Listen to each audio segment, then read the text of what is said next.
Welcome everyone to today's live stream. I'm gonna do some more Planet Crafter, and of course I've got the Timmy right here. Timmy, you want to look up, say hi, anything? You know, show more than just your back.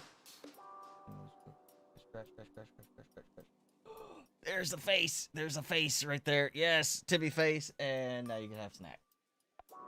Yeah, look. It's chicken. Chicken jerky. Looks like a steak. I'll put it right here. Right under you. You either gotta eat it or lay on top of it. How about that? Okay, fine. I'll put it here. But yep, it shows up right there. You can see on camera, so we'll see if you start eating it in the next 30 seconds.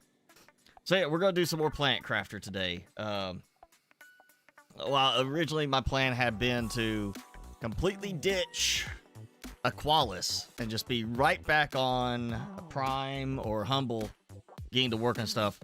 Some things changed on Aqualis while I was trying to get things wrapped up. I was trying to get some more production going, so at least, you know, a decent amount of terraformation happening without me there, and I could just leave and come back later and it'd be like fully terraformed.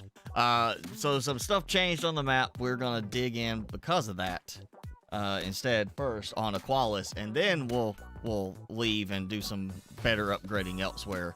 But let's go ahead and dive in. We'll let people slowly join in for the day. There we go. So yes, last time I can't remember exactly how far I got in, on what level it was last time.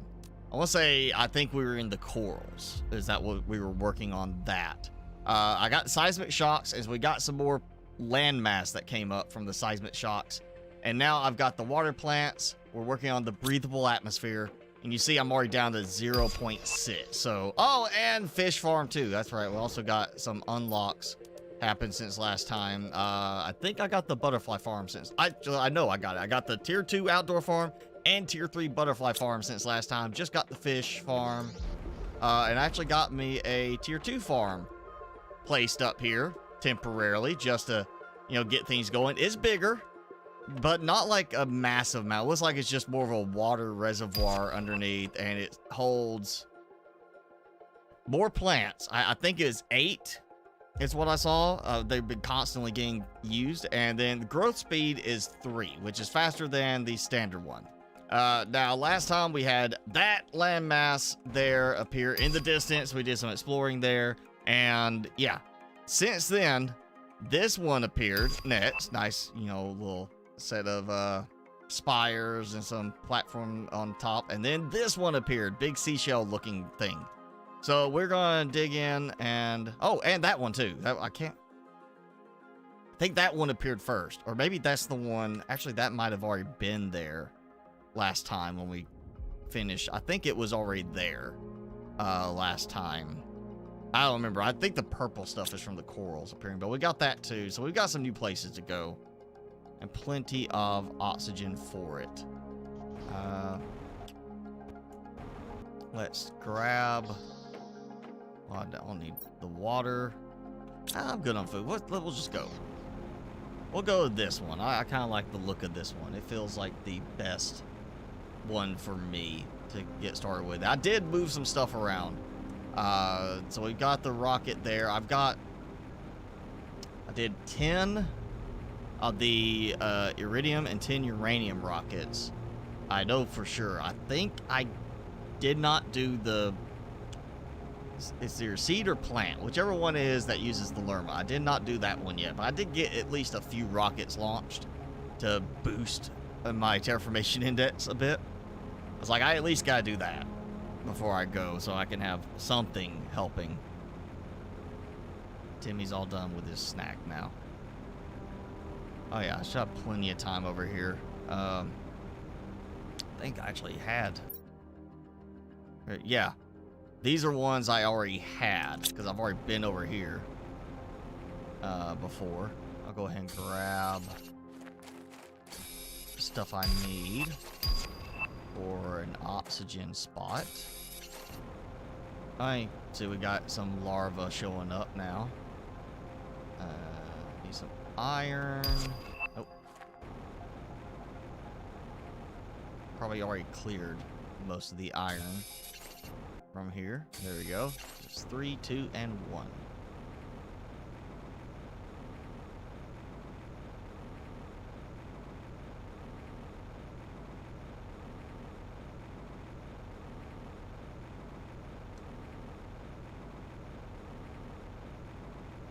This would honestly be kind of an interesting world for them to have with the vehicle. We have, it's a wheeled vehicle, so, you know, drive on land. This is actually be a cool one where one of the unlocks could have been a hovercraft upgrade for it. So instead, it's the same vehicle, but once you install that, it changes it so it doesn't have the wheels. Instead, it's just a little hovercraft. And that way we could use it here. It would drive over the water. And it'd be one of those cool things that, you know, oh, hey, in this case, I actually don't want to use the hovercraft. I can use it to just drive along normal.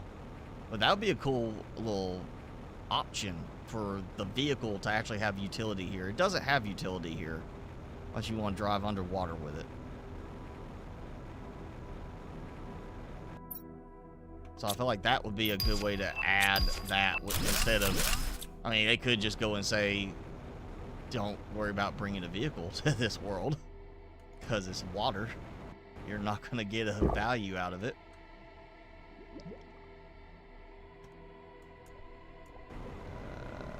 Let's see if I can climb up this way.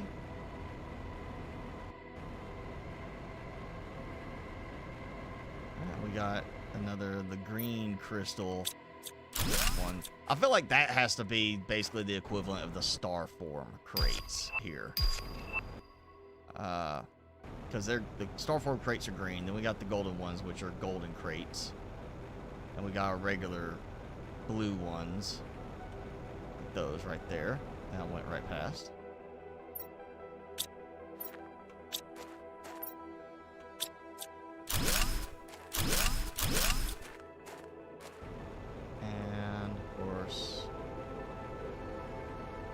It's kind of neat, you know, it's almost like a star-studded sky kind of look. Be kind of a fun one to build here, just for the visuals, on the very short night times we have here.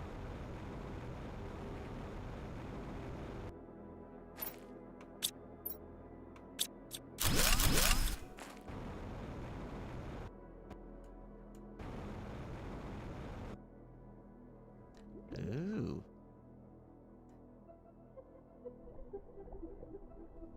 Have a neat little one. You think there'd be, you know, most cases this would have like a tunnel kind of thing you go swimming down through, but I guess wouldn't make sense with it raising up out of the water.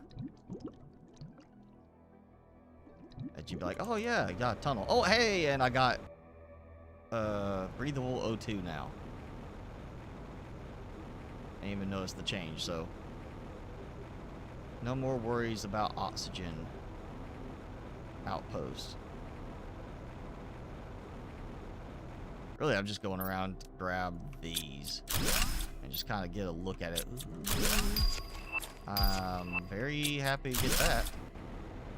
Cosmic quartz. I did see like 1 or 2 spots already for cosmic quartz to appear in the world. That's just already a fixed location. But I haven't seen that many here.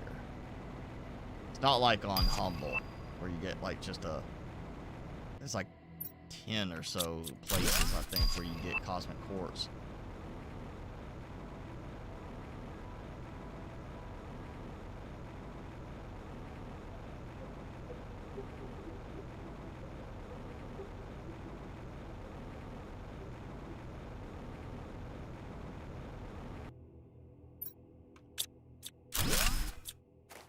Almost looks like candles. Like what you'd have in games where it's like, here's the candles and they're burned to different lengths. Ooh, Yeah, that's some good stuff right there. Production fuse. Oh, we got a storm.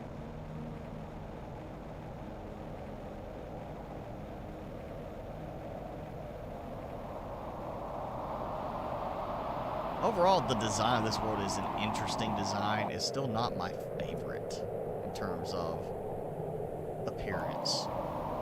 It still does not make me want to stay here and build like anything too crazy and elaborate. But it is a nice contrast, at least. We have a world where, you know, we can't mine with the extractors like we can in the others. So it does force you to use your resources in a very different way.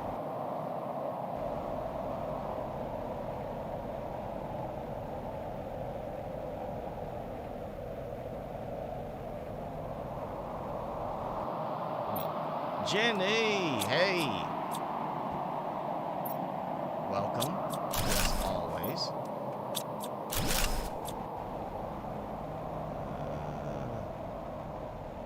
I feel like that should be deconstructible right there. It's solar panels, you know? You can just construct the other solar panels. Why not that piece?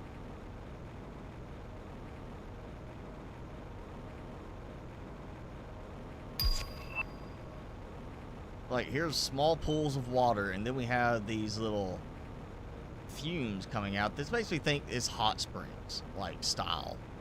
Like that, that's... Oh. What? Okay, somewhere we've got something else appearing. I can see the dust. Yeah, out there in the distance. So, we got yet another area coming in, right there. Looks like it's just that spot.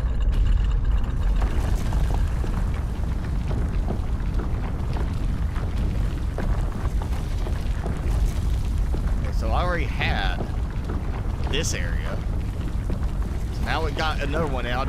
I'm not in any kind of point where it's seismic shock, so the seismic shocks and stuff like that does not seem to actually have any effect on when stuff appears, especially since that's like seismically active right there. You think that would be, oh yeah, we're done with the seismic shots, we're done with all the landmass, but no, there's another one.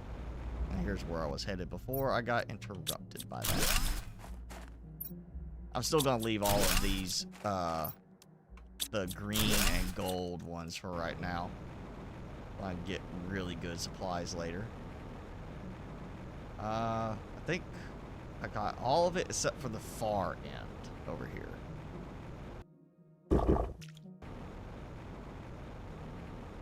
Also, I need to get up there to the top of it. Oh, wait. No. Let's see if I can get on top before I go to the far edge, and then we'll head back. Yeah, a lot of the shells, at least. Oh, hey, that is new. That was not there a few minutes ago. I know that because I went right through this area looking up at the hole. So now I can get up here.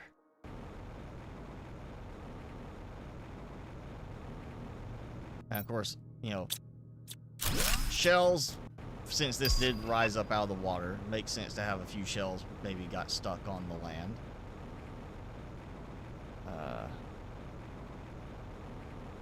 Nice little pool of water. Still no frog eggs. Cave. Okay, maybe this is there's a access point for this cave. I'm getting some good stuff though. Oh yeah, it's like an osmium cave. I don't think I have all the supplies I need, but let's try. I'm short 1 titanium. Of all things I could be short to build an extractor, I'm short 1 titanium. Oh, and also it would not even let me extract here anyway because it's, you know, this world does not let you mine anything. Okay, so just up this path. Cave with a bunch of osmium and a green shell. That's it.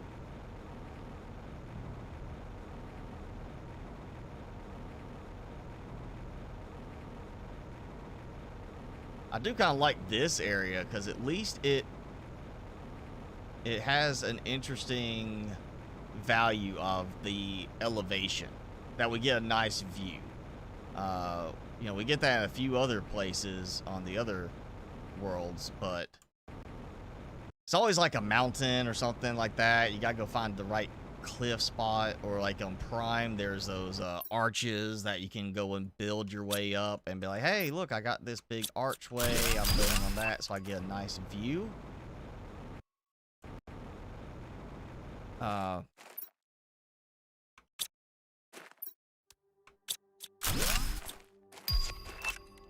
about out of room?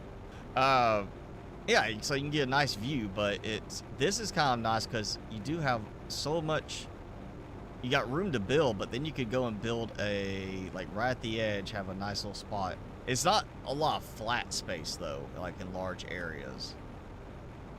So you do have that as far as interfering with some of your building options. But oh man, look at this view. Just nice spot right here.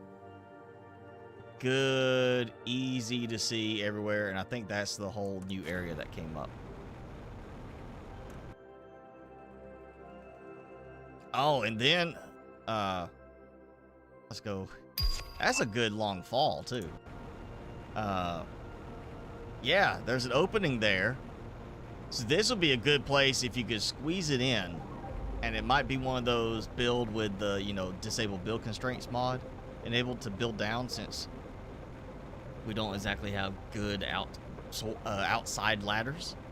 Might be able to do it with stairs, but that'd be kind of a cool way to build through the opening to the underside and give yourself like a little spot underneath to be like, okay, you know what, I'm gonna go here. This is like my, like up top is where all the main stuff is, got a good view, but then I've got like a spare bedroom type thing. Like this is where I want to hang out, because you get like the stars effect of underneath that, but it also means, you know, you got shade. This planet's hot, then that would be a good thing. Go have a spot with some shade. I'm just gonna do a quick little look before I go back, since I have no room in my inventory.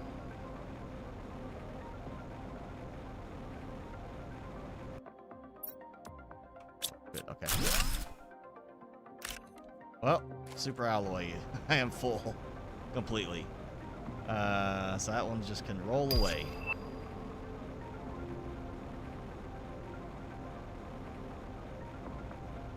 I mean, now that's kind of a neat prospect, a tower type look to it. It's the Two Towers, Lord of the Rings. I'll at least want to climb up real quick. I see we got that. So I gotta find my way up here. Okay, I was on the right spot already. Definitely, you know, a good building spot if you bring the stuff for a teleporter. Get up there and then start teleporting back and forth to grab the supplies you need.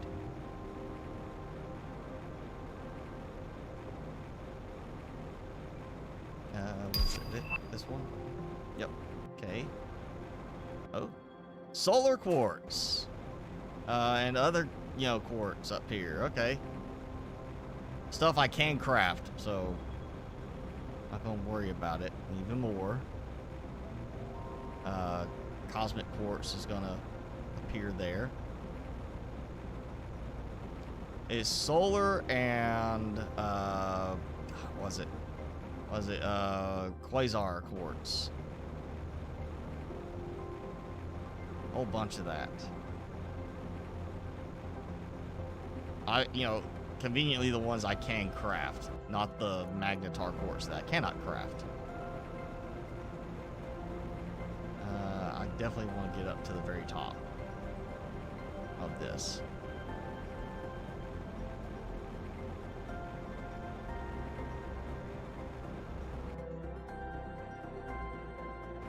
I gotta see the view.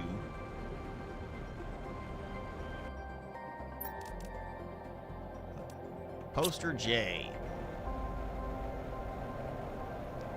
And of course, I don't get to see a view because of the storm.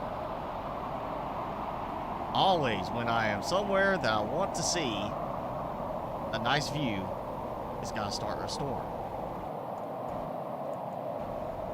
Come on now. Oh, no. All right, let's see if I can back it in. Nope. Okay, so definitely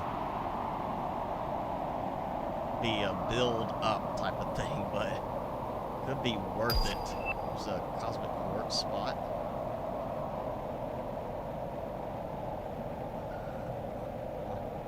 Problem is that where you get certain spots where it acts like you step on the ground and it cuts your jetpack off. I like to see a mod that makes it so when you start the jetpack, it doesn't stop until you let go of the button.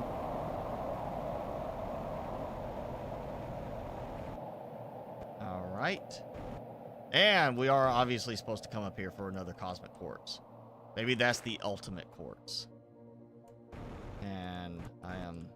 Or maybe we get an extra vine later that lets us climb up.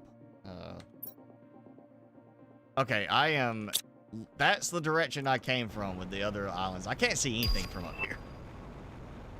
I am too high up to even be able to look at anything.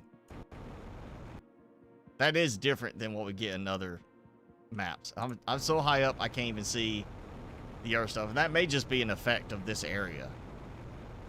So I still feel like for the visuals, that spire area over there with the flat top is probably the better one. Because now, yeah, now I'm getting below the fog level. Oh, but that... You know, from down here, if it would render fully, that would be such a cool looking base setup, is to be built up on that topmost spire there.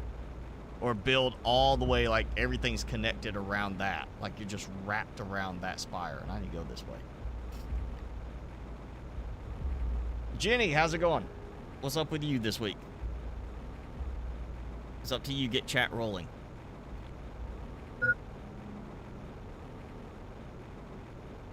Because Timmy's not going to do it. He's being antisocial. Don't even will look at the camera today.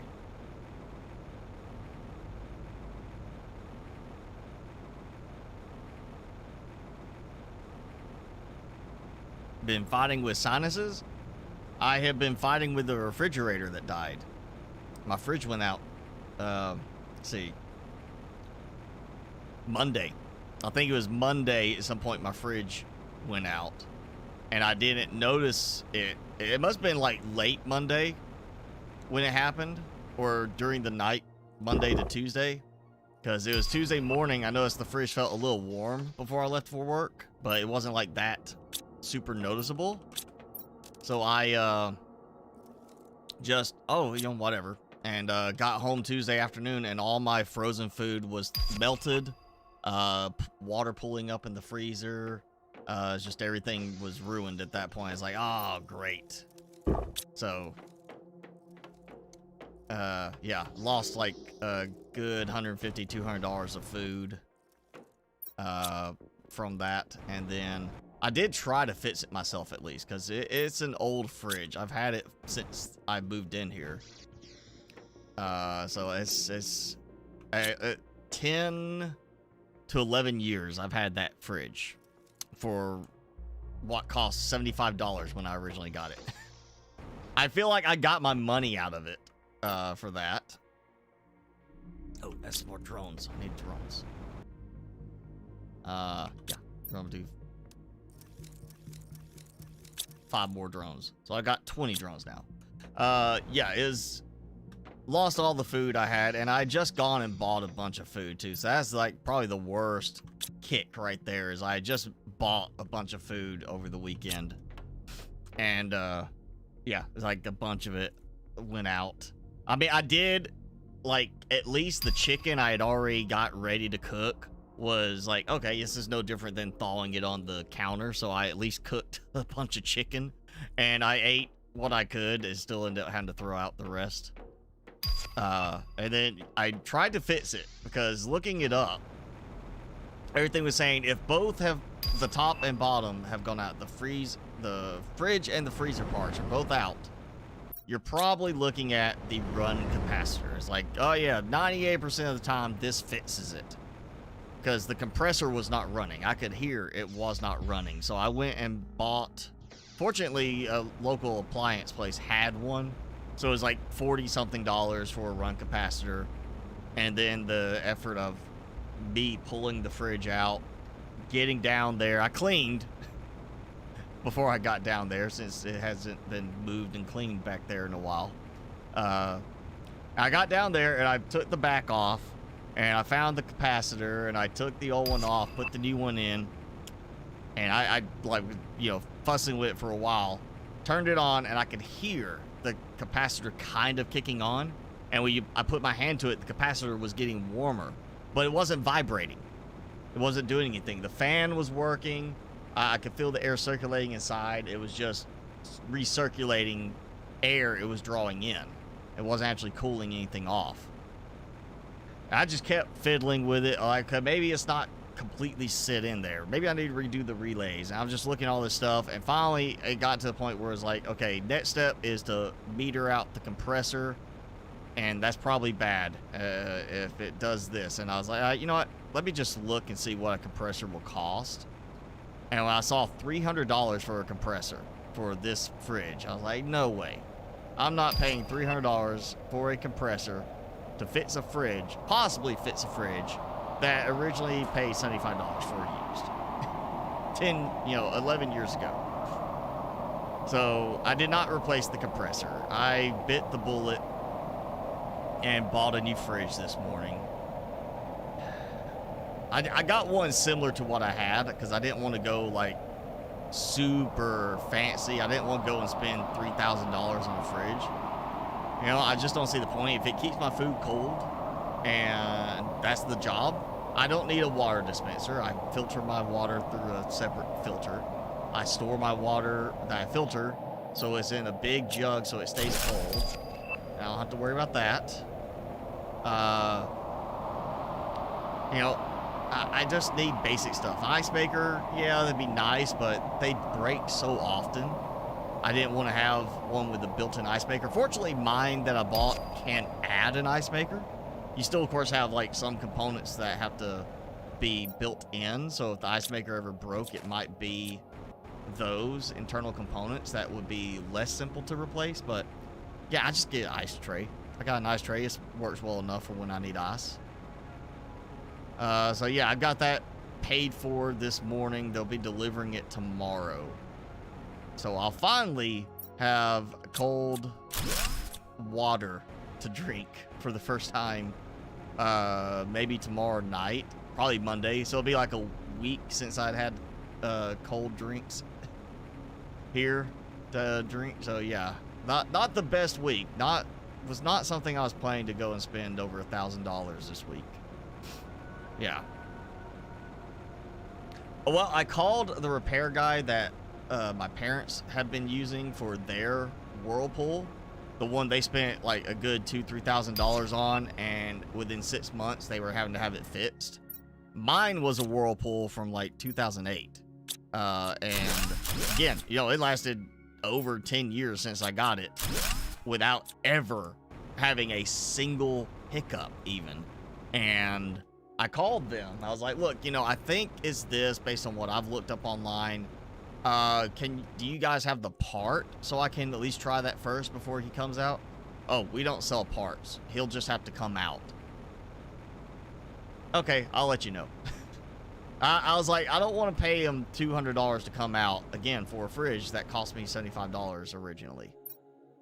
I didn't see the point of that. Yes, $200 is less than the over $1,000 I paid this morning for a new fridge, but it's a newer fridge, Of course, that means it won't last as long as you know, one from 2008 because they were made much better back then.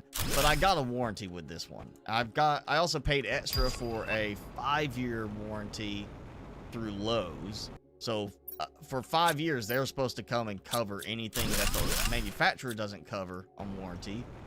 And if they can't fix it, they're supposed to reimburse me for part of it. So at that point, you know, I was like, I'm getting out a little bit better on this deal than just paying $200, $300 for the guy to try and fix it.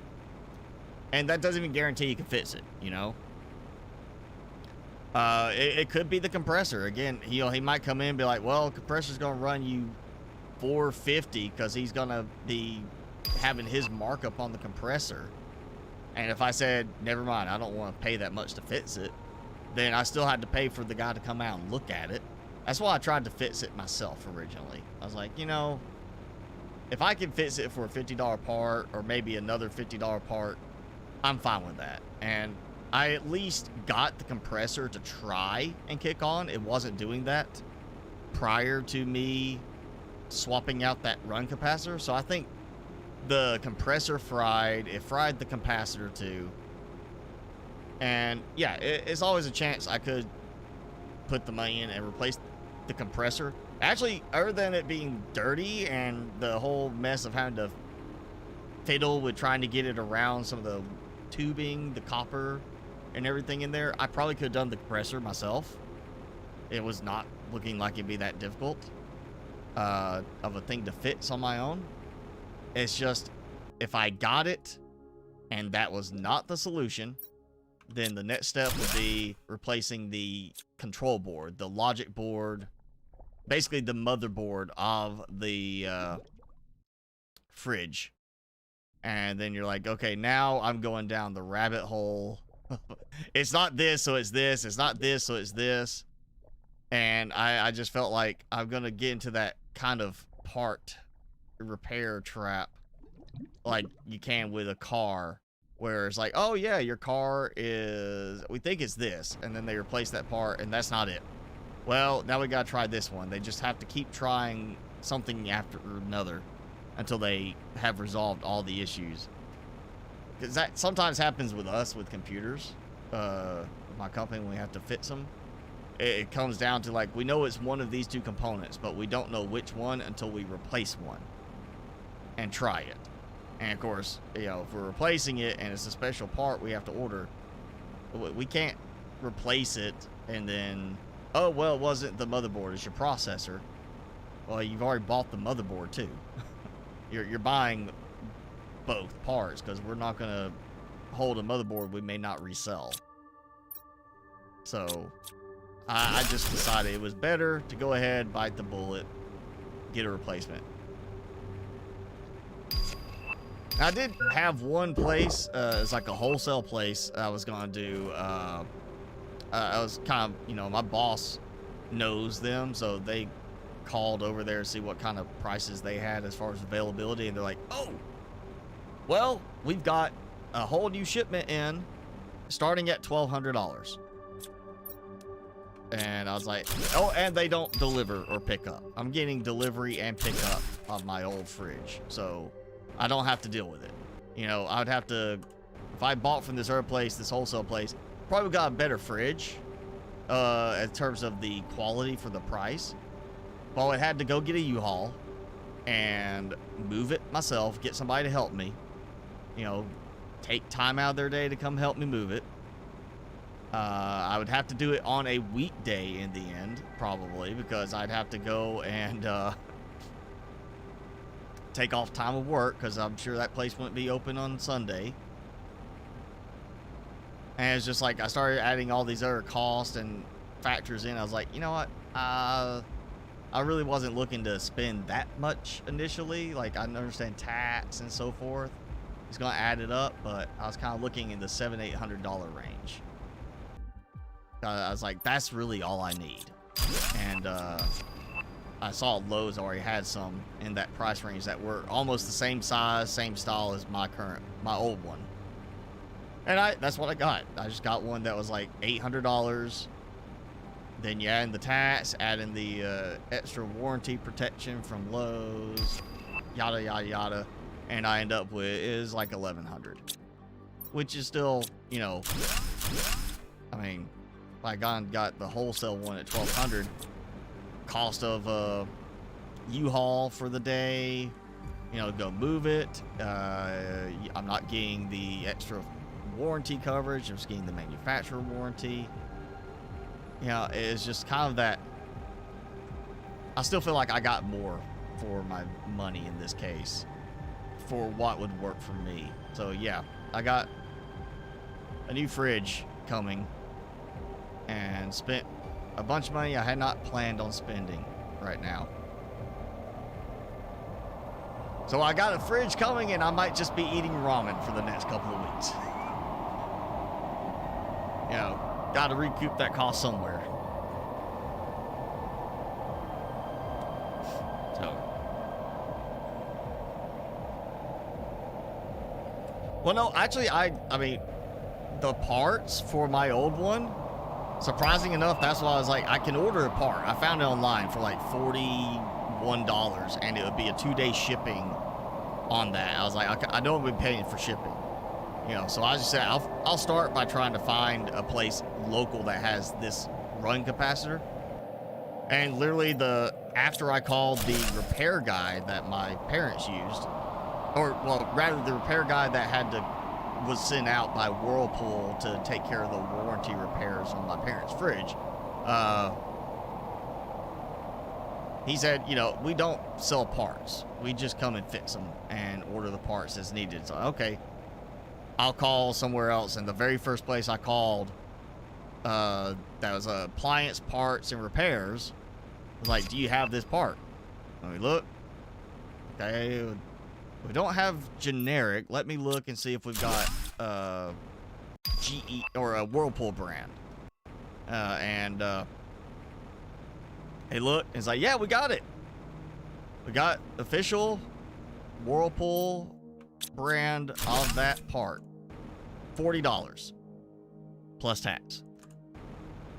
So I lucked out in that the part I needed to test first is one I could get locally for the same price. I would have had to order a generic one. It wasn't even the Whirlpool brand one that I found online. It was a generic one for that exact same price. I would pay for 2-day shipping, ended up paying tax on it. So I got it cheaper in the end than if I had bought it online. And I found out it didn't fix it. So I at least tried. I'm sure at some point if I had put in the time and effort and wanted to spend all that money on part after part, I could have fixed it myself. But it's possible I would have replaced half of the parts in it before I found the right one to replace.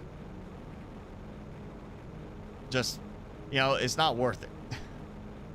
Like, you know, there's a certain point, it's not worth putting $1,000 into a car repair when that's gonna be worth more than the car itself. You know, it might not be a good time for you to spend a bunch of money and buy a new car, and that $1,000 seems like a much better deal than going and taking out a new car loan. But you gotta think also, you put $1,000 into a car that's worth less than $1,000. What happens when that car breaks down again? You're putting more money into it, more money into it, and more money into it. It's one thing if you are buying the parts and fixing yourself, if you're taking it for repairs and paying for the repair label too. Yeah, you should just go ahead and replace it. You know, I got a buddy, he still drives the same car, same Jeep he's had since we turned 16. So he's had that thing over 20 years now. And I still see him out driving it because he lives not far from here. And it's just like, he keeps the same license plate every time he has to renew. He just keeps the same vanity plate since high school. And it's just funny because he's still driving it. But him and his wife have a second car, which is hers. So he keeps it and maintains it as best he can, you know. and just, yeah, it's lasting them a long time. I like, go for it, you know.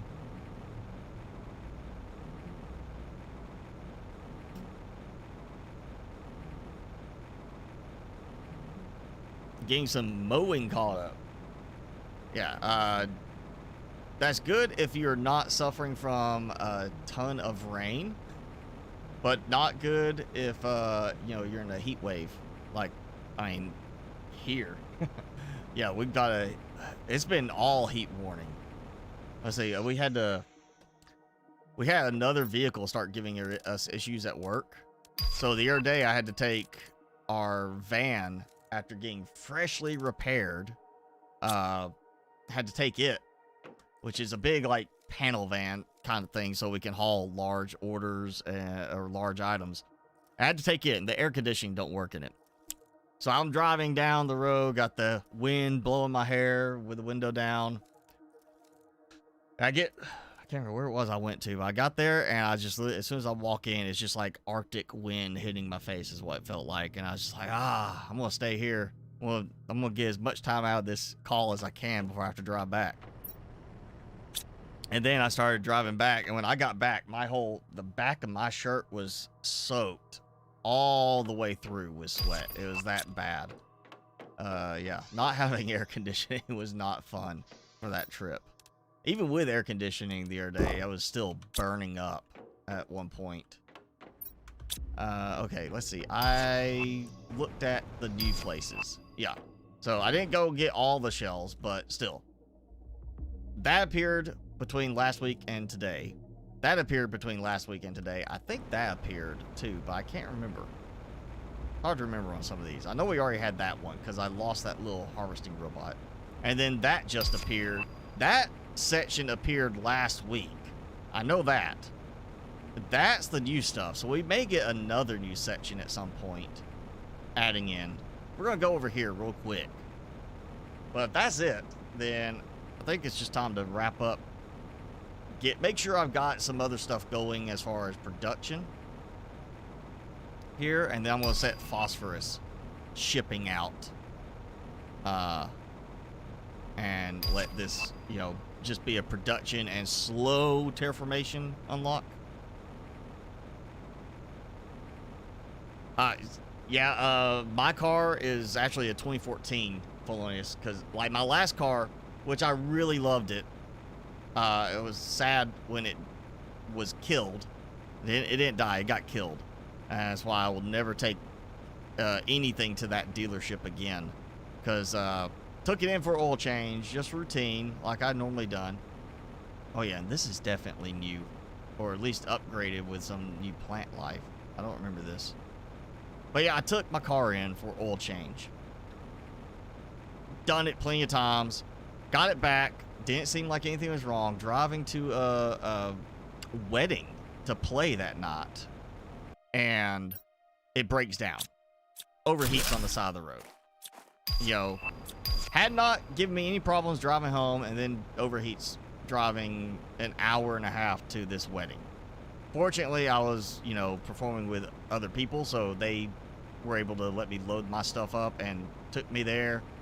And I just left my car in a parking lot and then managed to limp it back home at the end of the night. Took it back to this place, said, hey, what did y'all do? I brought it in for oil change and my car overheated. We didn't do anything like that, but we'll take a look. One of the fans went out, so the engine overheated.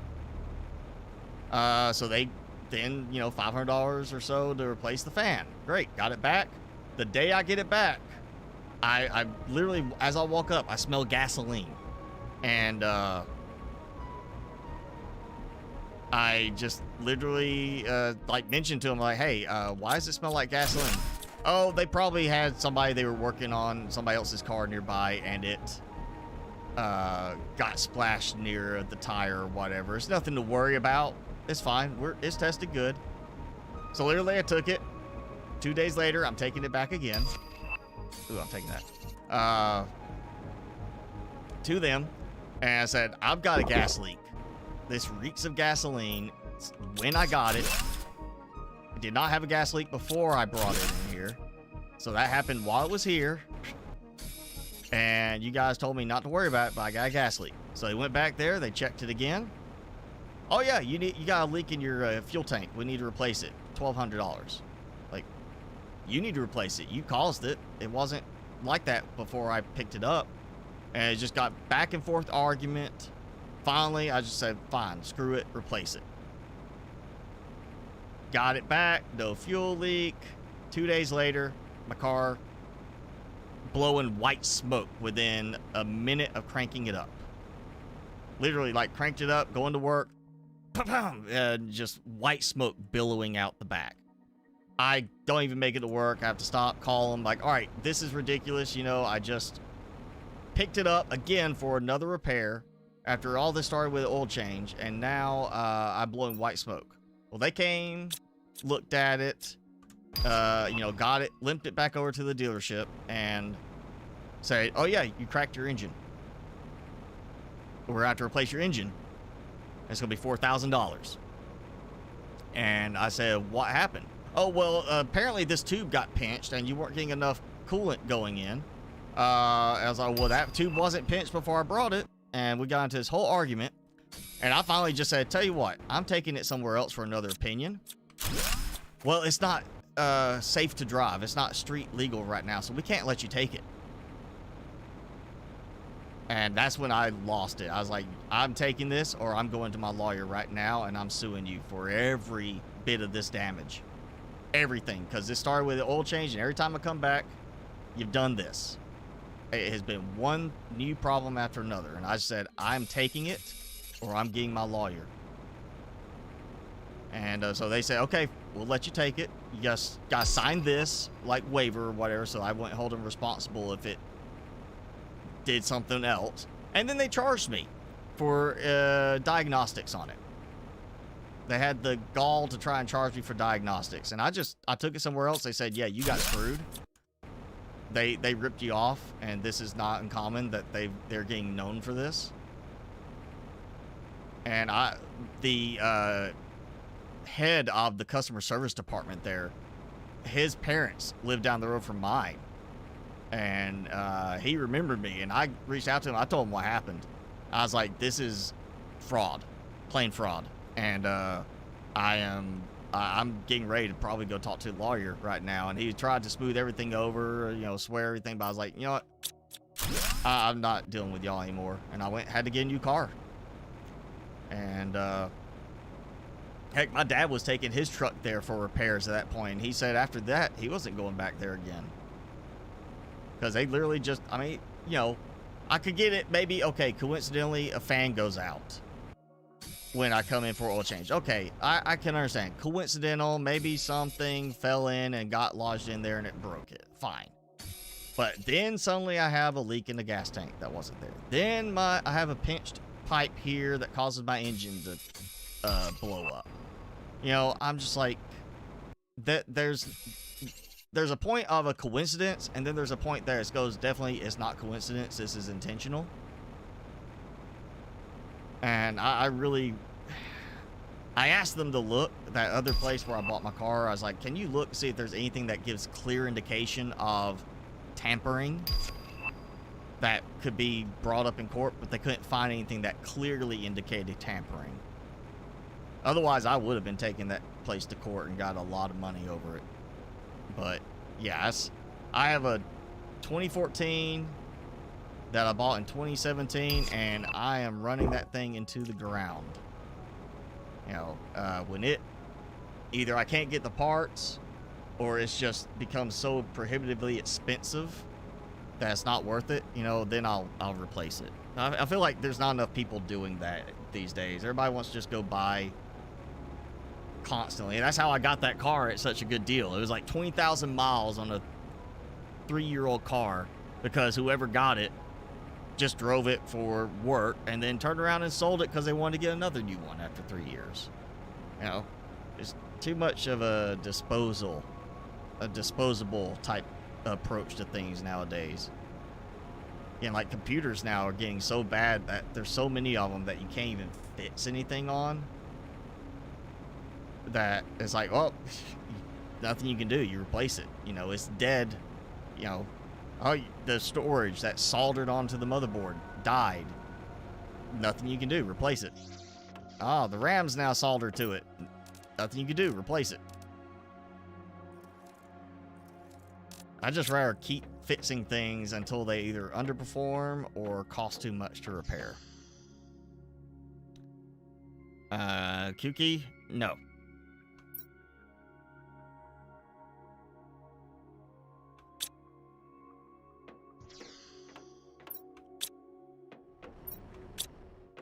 Let's see. What we got?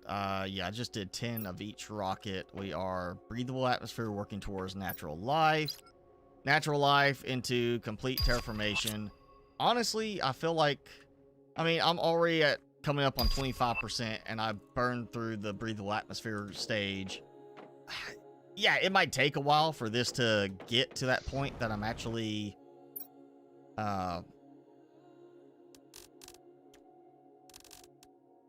going to need to come back for anything. So the teleporter can be used then, and then I'll rebuild it. But now I feel like it's time. Yeah, I can leave.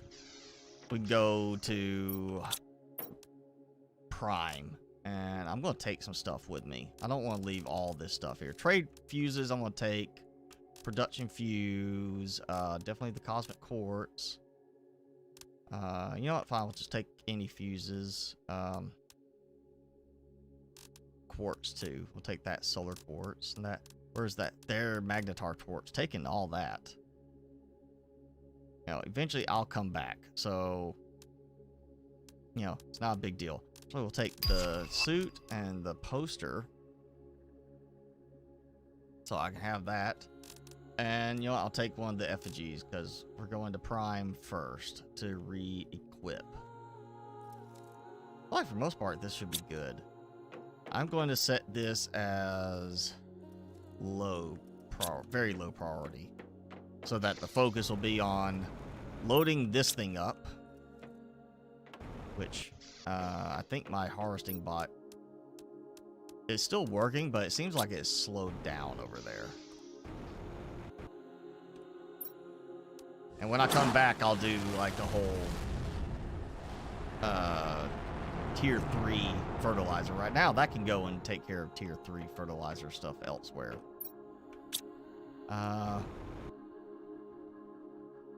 That should still be handled too. I should have automatic dumping of that and that.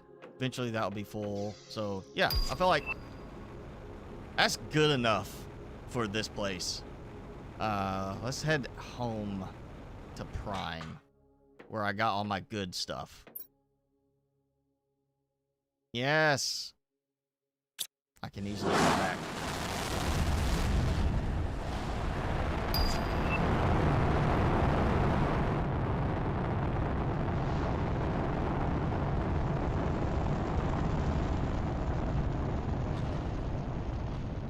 Yeah. I wish we could skip this. I wish we could skip that part, but I feel like that's the loading aspect, kind of like in the portals. You get the little portal look screen that has to give them time to load. So, you know, let's dump all that in, because this should pretty much most stuff gets sorted here. Yeah. All right. So now every place has been visited. You see 19 TTI there, 6 TTI there, 745 here, which is great. I am at 327,000. We actually have the asteroids coming in. Also, actually, while I'm here, I think we're going to do a test real quick, because I did update the, there's a new version from earlier this week on some of the mods on akarnokd's GitHub, and I did update this morning to the newer version of the auto sequence DNA mod, which is the one I recently found. At some point I started having issues with, where it was causing a stutter every 2.5 seconds. And that might have been something to do with this area here. Actually, you know, thinking about it, it might be the extracting thing here. Because I did have the extract from and extract into. Well, that's not full. Let's just do this.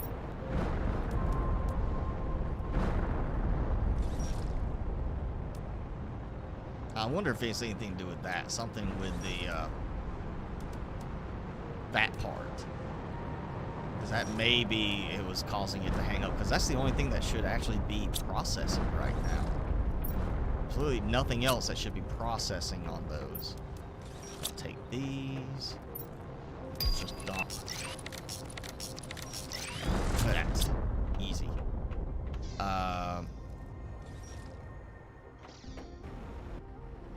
Oh yeah, look at that. All that getting recycled, all that. That's probably why I don't have as much shipping right now to the other planet. Or did I? That'd be it. That's why I did not set up the delivery thing. I'll have to reorganize. Just a little bit. Too many launchers. Too many rocket things. That I never did the shuttle for over there. That's what it was. I was having to order everything and do that. Okay, so I'll get this set up. I'm gonna end up moving all those way down there, I think. This is just going to deal with taking super alloy rods, which is going to supply to Aqualis, because I have the receiving there, which will then transport into the tier 2 recycler to basically create all the super alloy, which could then be recycled to create other resources there, since you can't mine on Aqualis. Now, what I was going to do, tier 3 fertilizer, phosphorus, and tier 2 fertilizer, which is great because I should have phosphorus starting to be loaded in, if I can remember where I put it. There. Oh yeah, see, I got some. And then there's that. I feel like I did not leave enough going on the explosive powder. Let's see. Oh yeah, full. Yeah, that's fantastic. Alright, so we'll do... now remember, this one is done differently in my layout, so throw another auto crafter up here. And we are going to do... start doing some tier 3 fertilizer here. Let's see, what does that cost? Solar quartz. And phosphorus for that. And selenium. Okay, so I could do some of that. Let's see how that's going. That's not going. My circuit boards. Not enough circuit boards. Okay, so at least I've got that. I mean, technically, that's what I'll probably end up doing is I'm still going to ship back phosphorus, but eventually I'll do a setup in Aqualis, specifically just to produce the steps to tier 2 fertilizer. And then from tier 2 fertilizer, it'll have that right there to produce the tier 3 fertilizer with the phosphorus. And I'll start shipping it back as well. That way I don't have to deal with that extra step here. But for now, I feel like that's all I should have to do here. Let's eat, drink, and be merry. Also, we'll use the portal mod again. For sure, you'll use this last time. So I've got the portal mod installed. Now I can get to Humble because terraformation is complete. So I can choose to open my portal, hit the little load screen, and we're going straight to Humble faster than doing the rocket. Obviously, the rocket screen where we're launching, you get to watch the whole sequence.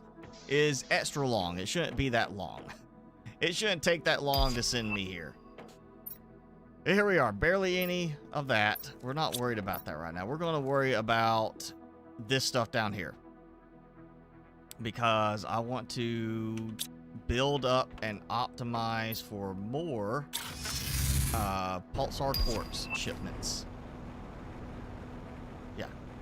Welcome back, Jenny. Yes, so pulsar quartz, and I have none. So, oh, but we got these guys showing up now. Yes. Got pet the big walking fishamanders. Like salamanders with fish tails. I can't remember. I don't think I put genetic traits in anywhere yet. Yeah, did not get even the rest of this built out, because I just don't need it. Yeah. Okay, let's see. Wait, no, yeah. What am I missing right now? Osmium, zeolite, iridium, uranium.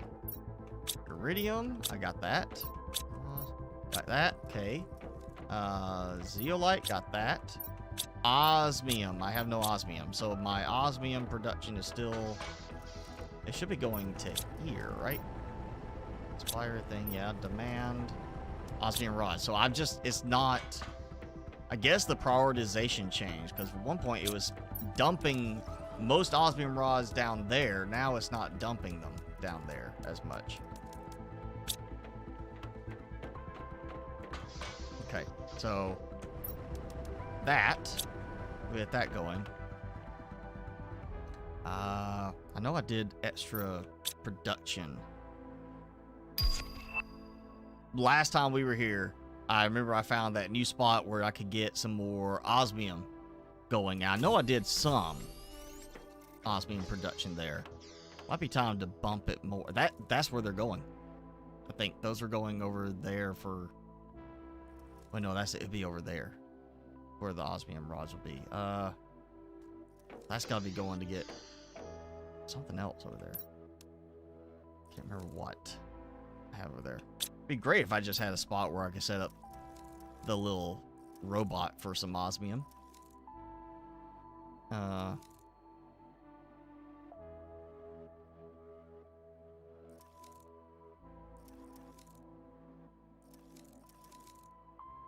Yeah. Okay. You know what?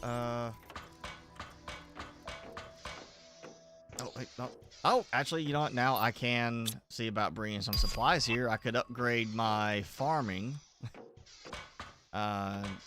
Play with that. I guess I should do that probably on Prime, actually. Okay, these are all full. And, obviously I'm producing way too much super alloy here. I don't have a spot on Aqualis to ship super alloy from here there, so... Not going to help me in that regard. I guess... Let's see. Yeah, everything's full, so...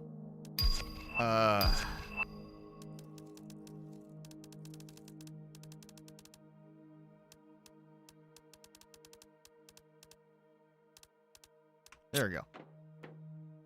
Uranium, yeah, all that. Sure, I've got plenty of nitrogen and such. For that, yeah, let's go. Since this is so much easier and quite convenient that we can do this. I feel like this should just be part of it, is we should get a unlock for a tier 2 teleporter or a interplanetary teleporter. That's a different one. I mean, this is basically like a Stargate. That's what that is. You know, it looks like a kind of a Stargate design from the movies, TV show. That, I feel like, could be a fun little, like, here's the, just call it a tier 2 teleporter, you know. But that should be kind of part of it, honestly. I'll toss them in here, because I'll take care of that. Should give plenty to send to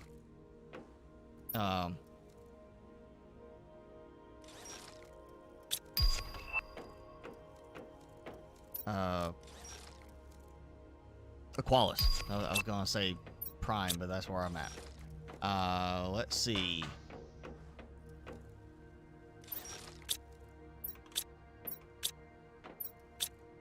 Yeah, I got plenty there. I'm gonna take some rods, some osmium rods back, because I'm doing so much better here. Of course, this has been going for a long time. Fertilizer tier 3. Let's see. Cost-wise, yes. Fertilizer tier 3 for some outdoor farms. That might actually be a fun one to try now and do the cookie farm. You know, big, massive cookie production.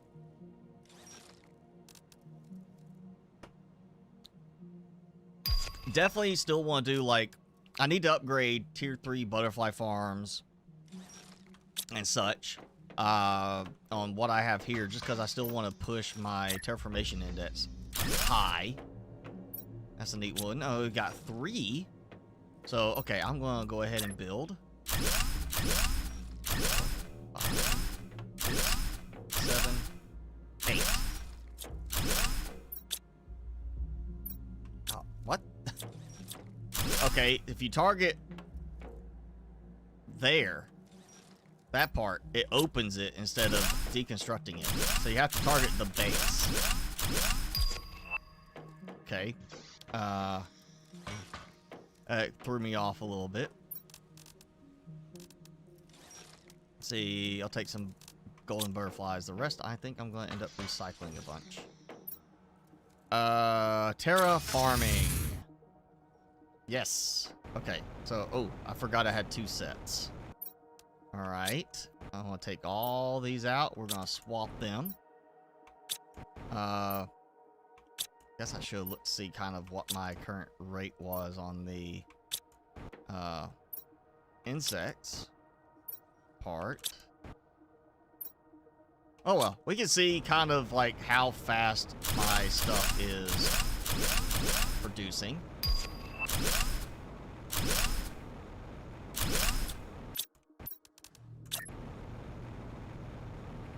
Actually feels like it's a smaller footprint.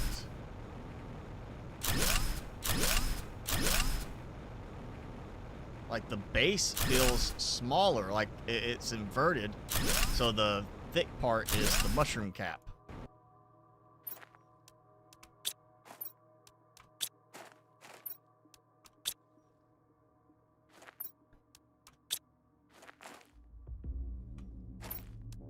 Still not exactly easy to target.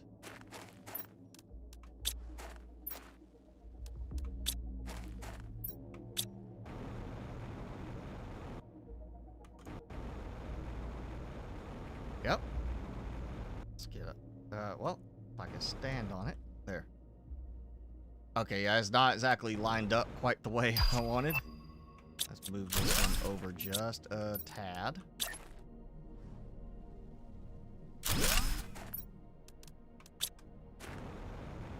Okay. Slight increase to my speed. But obviously, I mean, not huge increase. It's just a slight increase. Oh, and I don't have any... Okay, I put the wrong ones in.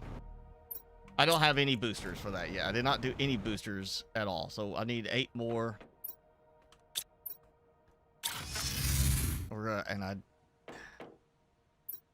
And funny enough, I don't have a the tier 2 amphibian farm yet, so still gonna have to do some of those. Outdoor farm, not such a big deal. Tier 2 fish farm, yeah, I could go do some of those. And of course, we don't have a tier 2 animal farm. Is it? See, I'm up to that, so I'll get the animals multiplier fuse, the tree seed, tier 3 animal food, and then quasar quartz in the end, leaving me just the magnetar quartz that I can't craft. And there's that autosave delay. See, I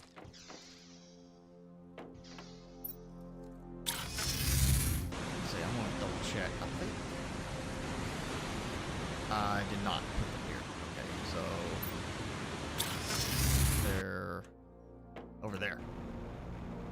yes, fish farms.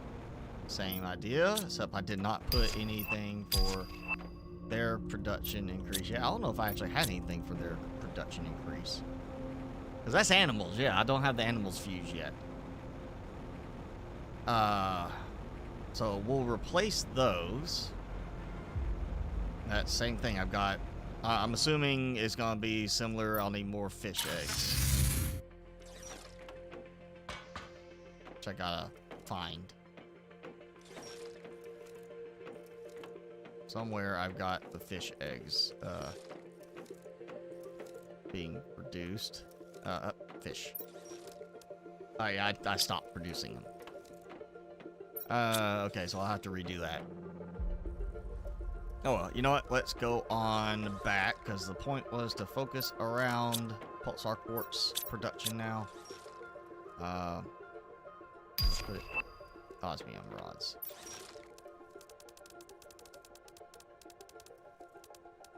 There. I produced plenty of osmium here, so not such a big deal. Over there, a little cramped for space, and so, oh, yeah, that's still open. Okay.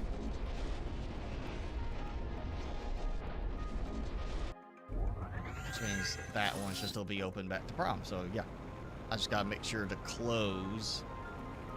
I guess that works fine. It creates a portal in one direction. But I feel like it should just be a symmetrical portal, like, hey, both, you put it in, and it's going in that direction specifically. You know, I'll just go ahead and do the fast track. Make sure that it's not filling up.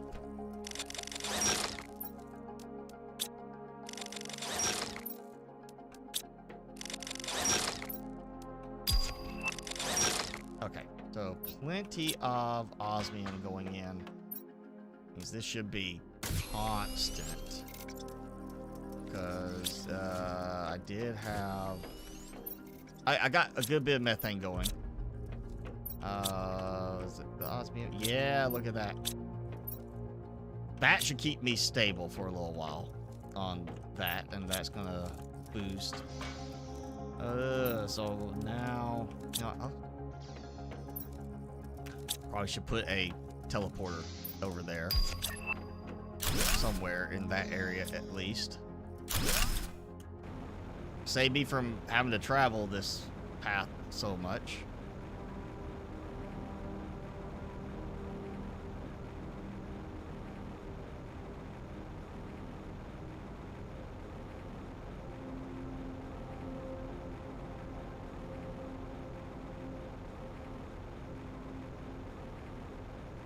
Where are you going? Mr. Drone? Oh, he's got to be going to get Zeolite.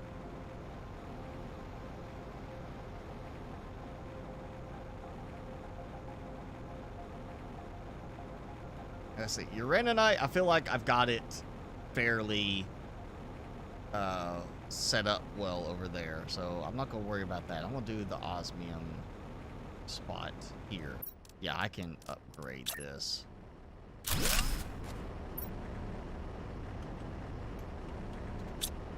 I feel like sometimes it does not wrap quite the way it should.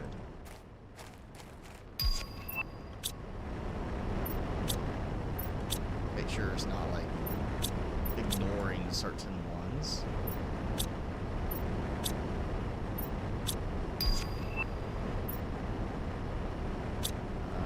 Might be out of sequence. Alright, so I need stuff for 9 more. Yeah, 60,000 power should be enough, I would think. Funny enough, of course, osmium rods, so I need 9. I'll just take the 10. 10. Yeah, I really don't get a lot of iridium or uranium on this one because of, again, the mechanics with the uraninite. Kind of wish we could get more of that. I'm gonna need to set up something to ship things here too, I think. I've got an excess of stuff on Prime for Iridium especially. So I could set it up to ship here. Plenty of that kind of stuff. I've got room to expand there on some of that production. Here, I'm stuck with, literally, is the ore crusher part. And I've kind of got it to where I only want certain things being pushed through the crusher. That one's still not full. See, I get that stuff, but it's just that randomization that it does not give you a consistent amount. Wait a second. Did I have an overflow here of super alloy? Yes, I do. Oh, that. Let me go build this, and then I can set up. I want to put some super alloy recycling too, I guess.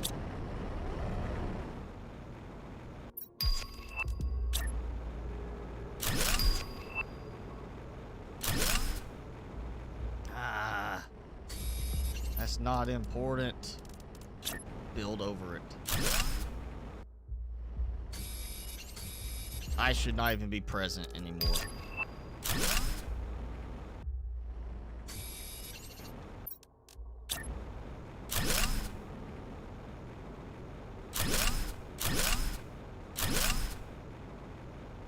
Again, I should not even be present. Everything else is melted. Those little chunks should be melted too. Alright. Osmium. Across the board.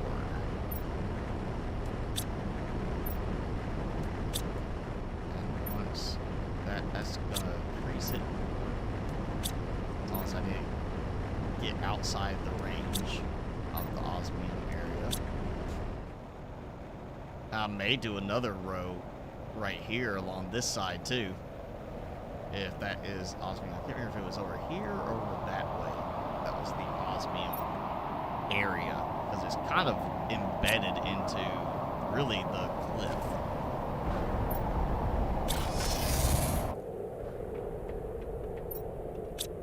Oh, and all my water has been consumed here. I'm not producing enough water now. Great.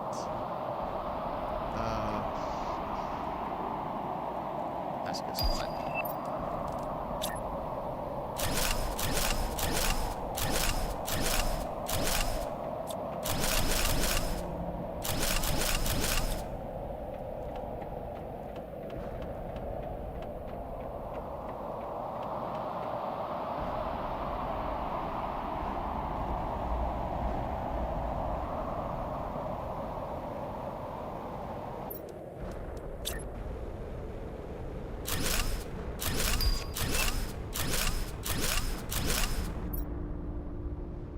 Supply everything, even though it's just really one thing.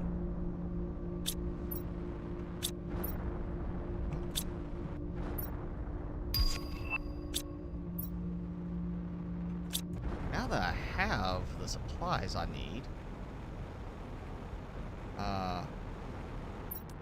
let's just test it right over here, because there's all these little aluminum rocks over here. Yeah, does not give me aluminum. Couldn't remember if I had tested that previously.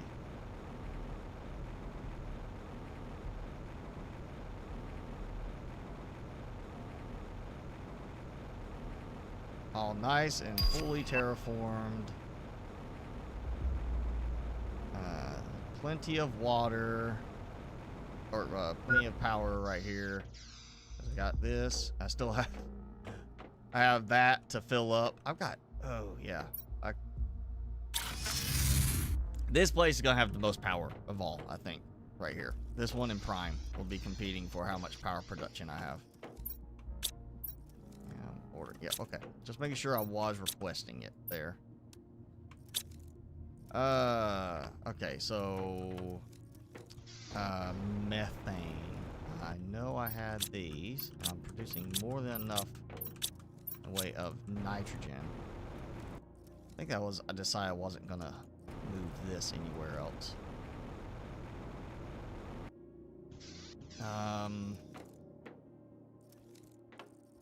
Let's see, everything's launched. One is launched. There goes some drones carrying stuff. Yeah, I really want to max out my pulsar quartz production here. I'd like to get at least, I would think, I have to adjust the spacing, but if I could get at least 6 or 8, well, 8, actually 4 and 4 back to back, with a spot in the middle for optimizers, I could get the trade fuses set up and speed the trade rockets up here quite readily. But I still need to produce enough, you know, pulsar quartz for that part. I need those to be basically backing up. There's so much pulsar quartz going that it's backing up production.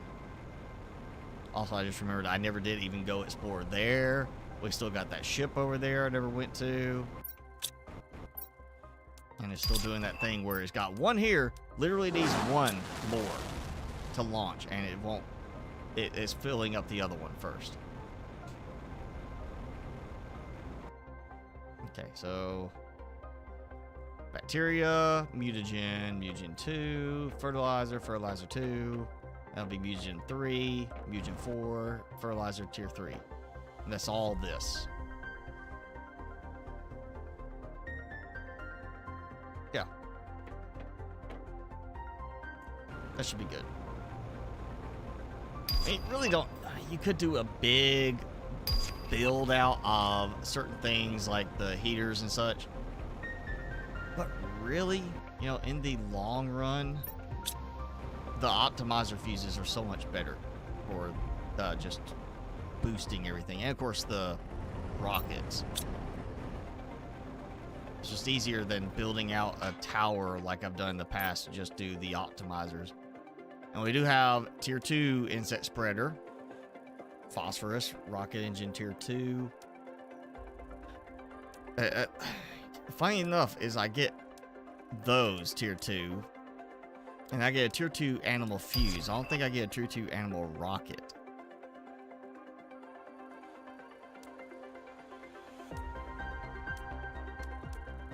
That's the problem one there, is the magnetar quartz. I can't produce it yet, except by recycling cosmic quartz, which I kind of need cosmic quartz.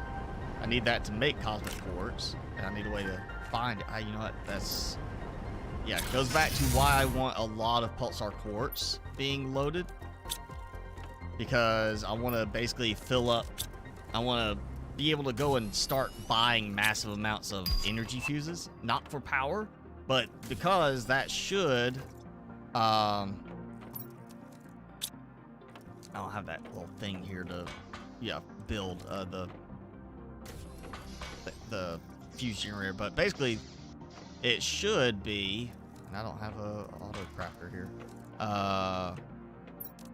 Yeah, I can make energy fuses using cosmic quartz, along with solar quartz, pulsar quartz. Cosmic quartz uses all that, which everything can be produced readily except for magnetar quartz. We don't have a recipe for that yet, an unlock for that yet. I'm assuming that's going to come in the next DLC that they release when we get another planet. So what I would like is to be able to buy the energy multiplier fuses, recycle them to get cosmic quartz, and then instead of crushing the cosmic quartz, which is what we originally did with Humble, we get the cosmic quartz and put it in the recycler, because then we get all of those, we know for sure, and that way I can basically produce magnetar quartz that way, until we get a recipe for one. So I need this to be producing a lot of money. A lot of money here. Osmium's being kind of the pain right now. Zeolite, let me check and see how that is doing now. I did burn through a bunch. Oh no, it's fine. I've got plenty of room to grow on that. Osmium should stay fairly balanced now. That may actually be... I need to up the priority on that. I don't know how I want to do that. Methane is starting to eat up a little bit faster. Yeah, okay, I need way more methane. You know what? I've got these back here, which was working fine until I increased my production. I guess now let's build another level down. And go through this torture again. Of trying to build downwards from up in the air.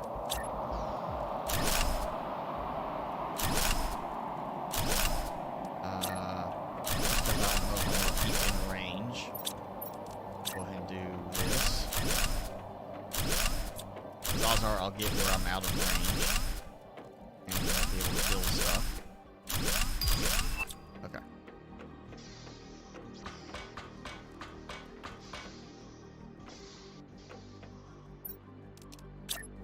1, 2. I get it to pop. No. Okay, so this.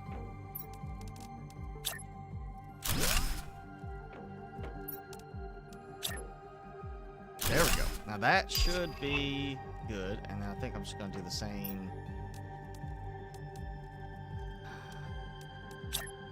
Wish these lined up right, because they don't.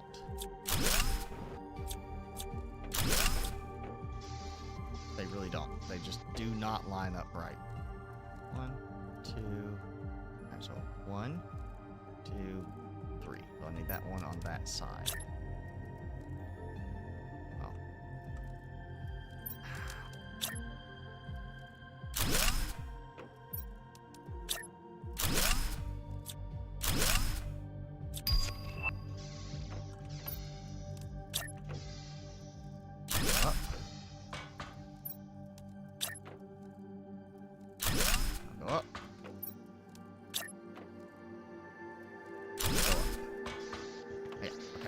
That. Yeah, unfortunately, these just do not line up well. What? I don't see it. I hear. There it is. Like, I know I hear stuff coming down. Oh, and now it's landing over there instead of just going straight behind me.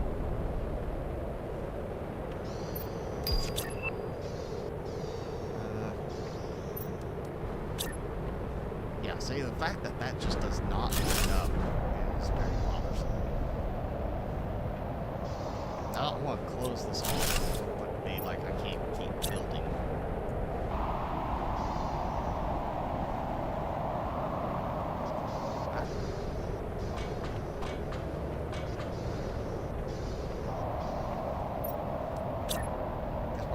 They don't line up at all. I hope the next DLC they'll fix that so we get a stuff that lines up now.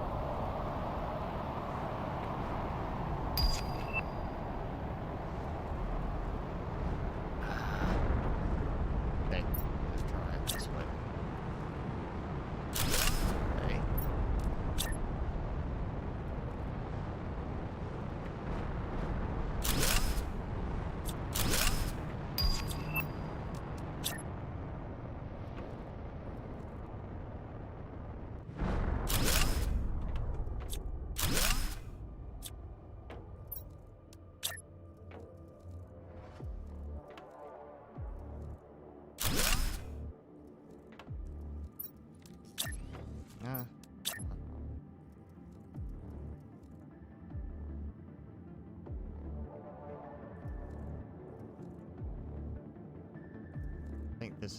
me snap wrong for some reason. Normally it doesn't snap on that, like going underneath, but that one seems like it was throwing me off.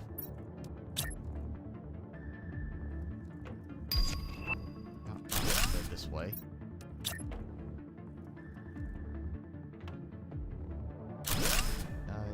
Got it. Okay.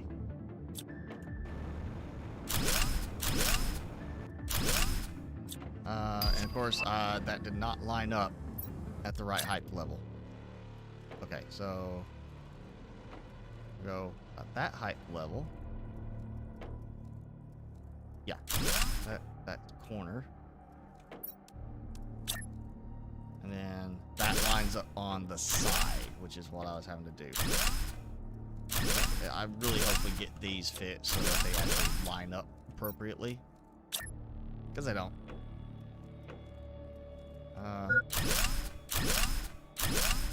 Okay, let's see if I'm actually in range. Nope. What I thought. And I'm just going to have to, yeah, take that out. And of course we get that. Well, I was trying to avoid. Now I get that. Throw a nice view.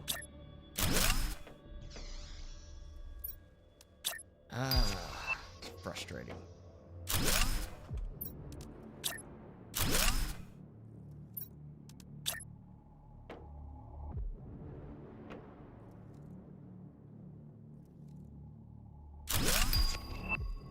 Should be. Yes. Okay. Lined up.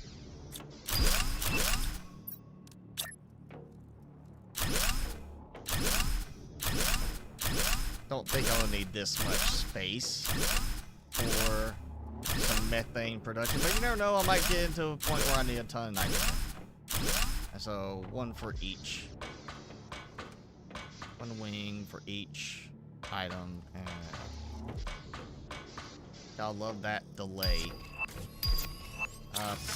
Easier. Power station. Since I'm consuming so much water right now.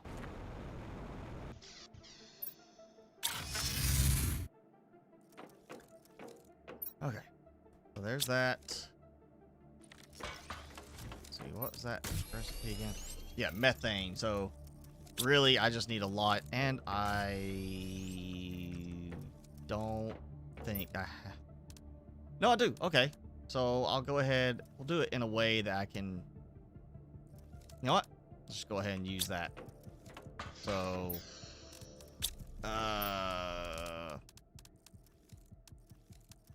here.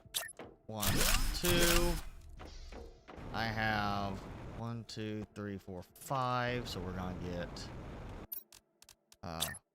1, 2, 3. Because 8, you know, each of those.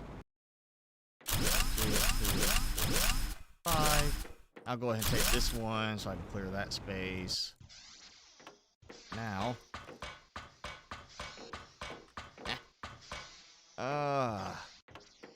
It's annoying, but still faster to go that route than going the approach of stairs.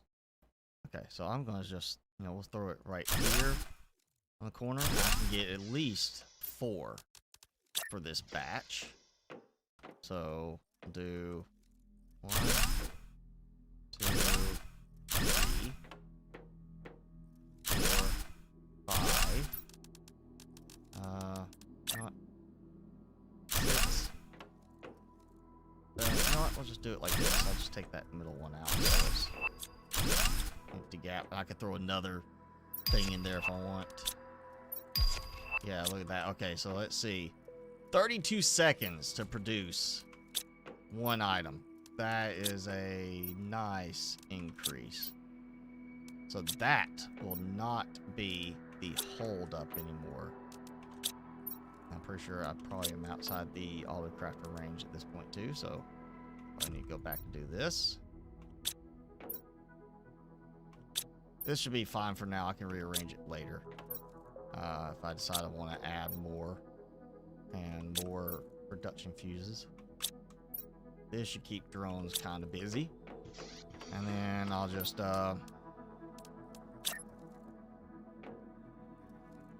put one there.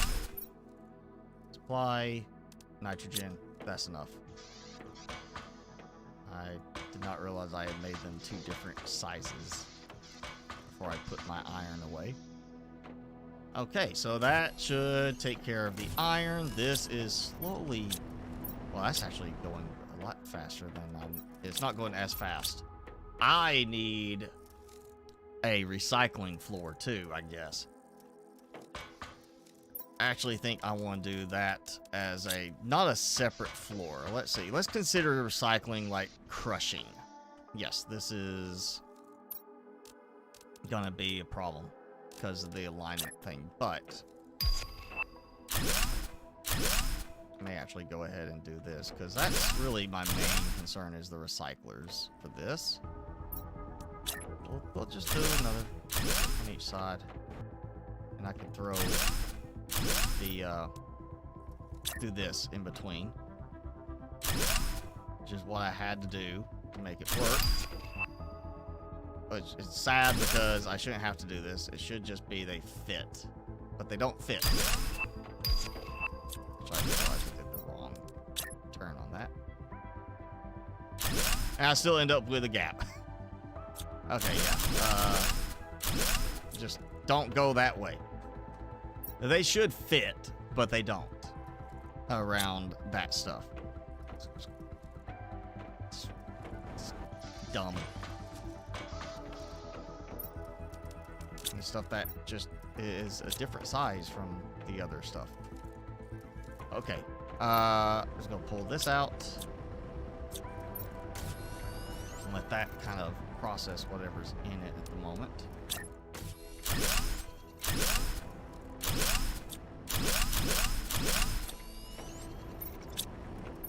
Okay, yep, there we go.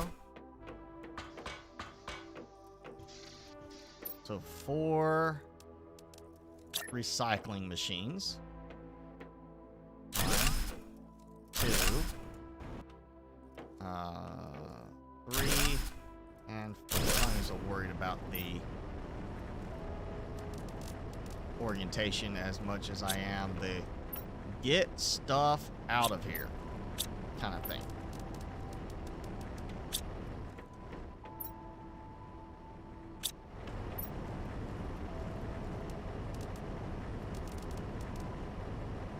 This is probably one I will end up moving later, so I can have them with their own, especially for what I'm doing. But at some point, I'm going to have too many osmium rods, or not enough osmium rods being produced, which means I won't need that many. I won't need like 8 of these. If I get enough, if I get that much osmium producing here, and that will be impressive, I feel like, for the amount of space I have to work with for osmium.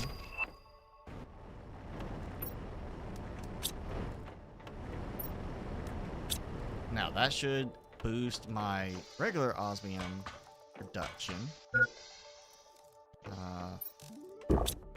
So still producing rods.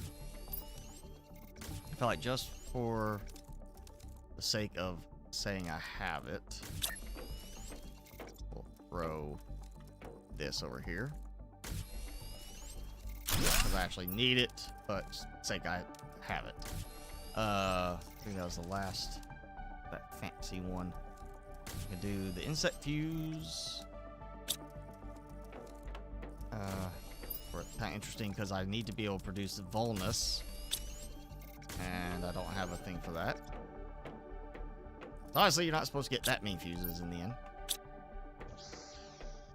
At least not without purchasing stuff.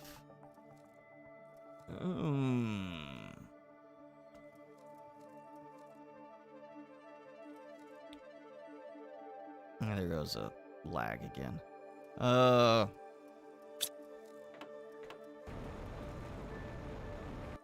Ooh, you know what I can do?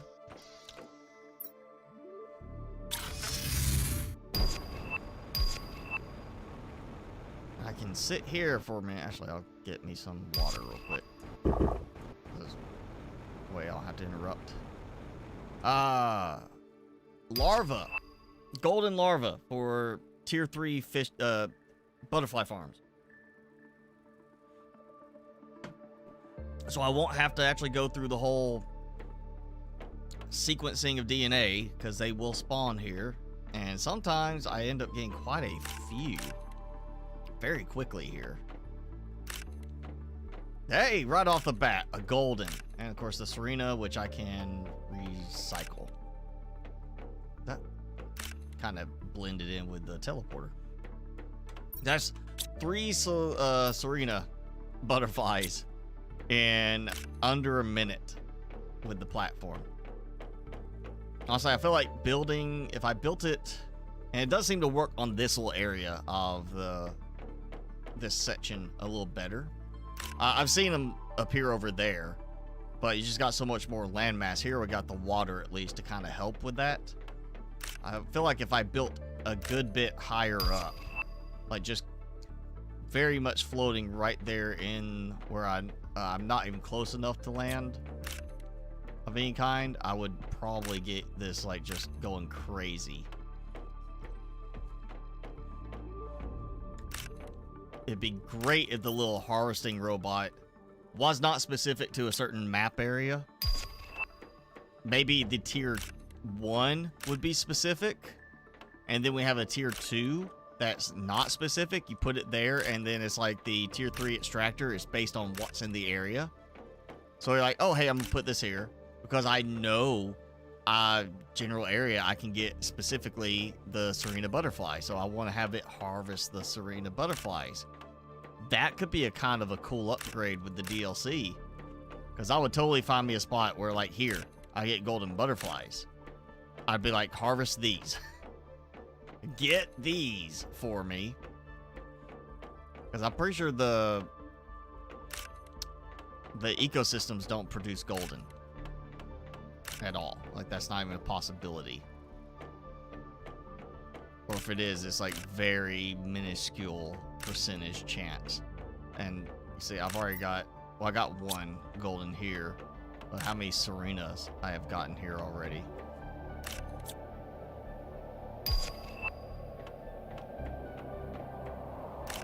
Yeah, this is a good spot, especially earlier.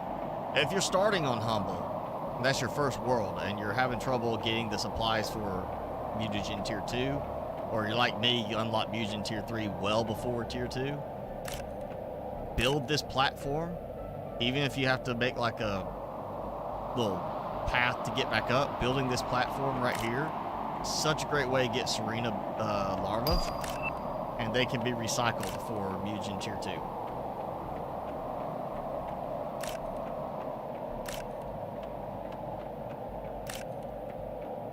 So that's probably what's going to happen to those, so I can get me a few extra pieces of mutagen on, actually, you know, that'd be kind of fun, is, on Aqualis, when I go back to Aqualis, take ecosystem supplies and set up the ecosystems, and basically just not even be like, oh yeah, provide all, silk goes here, bee go here. Actually, the bee would be a good one just to recycle too, because I've already got bees being produced by the beehives. So have the bees, any of the fancy butterflies, not even worry about the traits, using them for that there, but just have the ecosystems producing the butterflies to help generate stuff like the mutagens for recycling. Hey, come on, I should be getting a gold at some point now. Got that many Serena. I should have a gold getting ready to pop in here. Come on. Come on, one more gold, at least. Come on, game, don't be stingy. Give me a gold. Man, Lorpin. I got a Lorpin now. I definitely should be seeing a gold pop in. And last time I think, yeah, last time I was here, I had like 3 within like a minute show up. And then nothing for like 5 minutes, but I still had one point where I got 3 gold to appear in like 1 minute.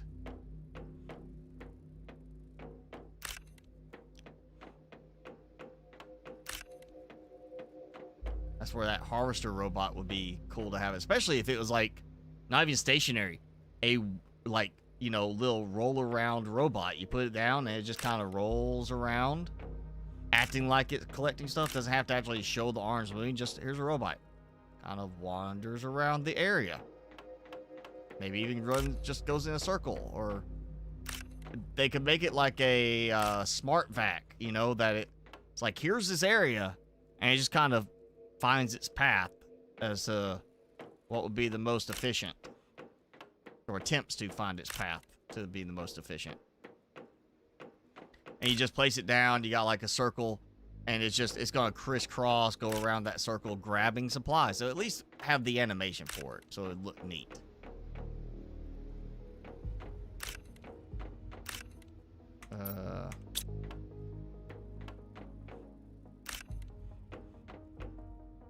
Okay, come on. Gold. 1 gold.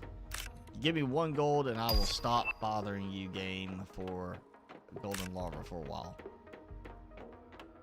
Give me 1 more and I will take a break from grabbing larva.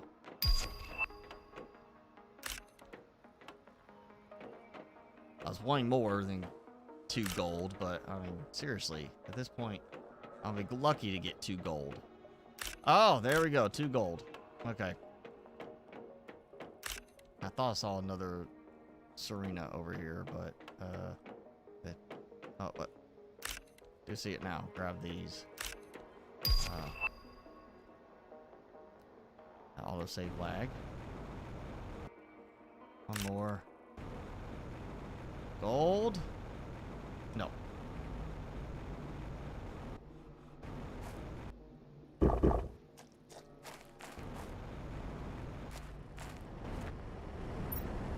Okay. Alright, we'll see you later, Jenny. If you don't make it back in time, have a good day.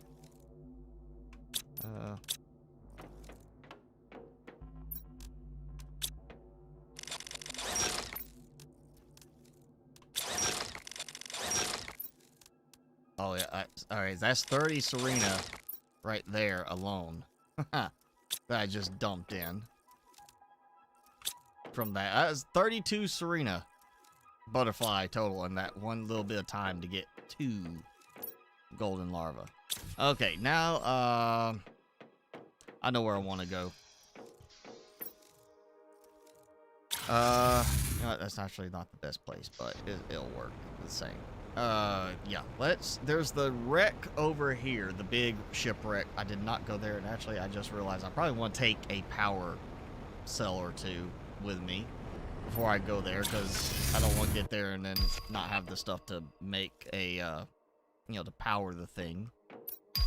So, do I have that laying? I have 4. Okay, perfect. Fusion cell.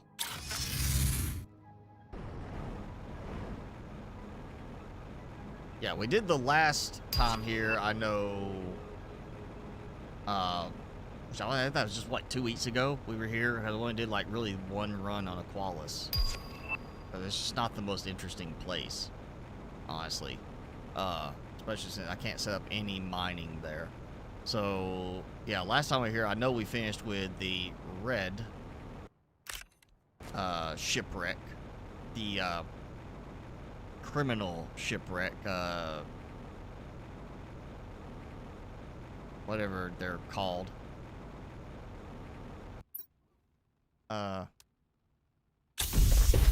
See, perfect. I forgot about that, but at least I did bring some fusion cells. I may end up still having another one I need somewhere inside. But yeah, we got the door open now, and all these circuit boards. And now oh, I say, don't tell me I can't like target that.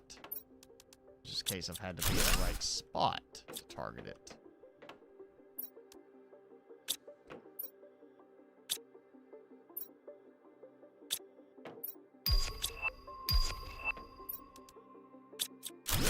Production fuse. Production fuse.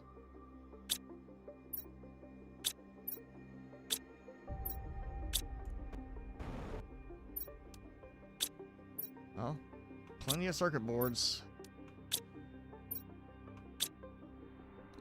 Only because of, you know, making drones that I'm grabbing that.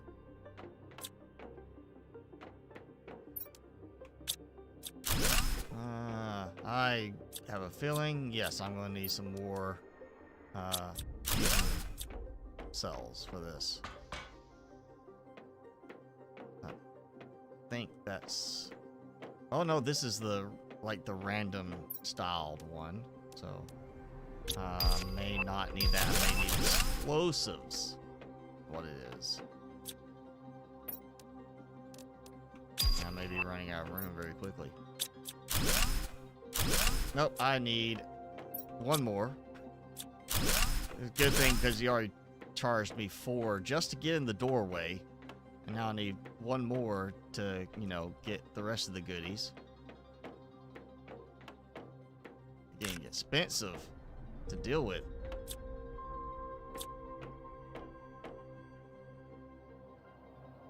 You know what? Let's go back. I'll get that other cell. That way I can go ahead and unlock it because it's right here, right off the starting area.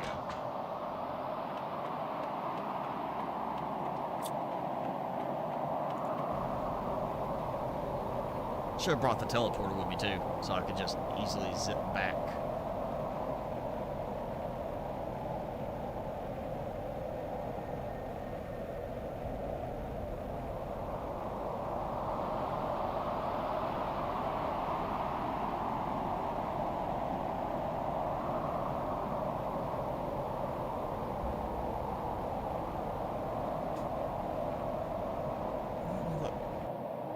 Frogs, but no frog eggs here. So either I got them or they just didn't spawn.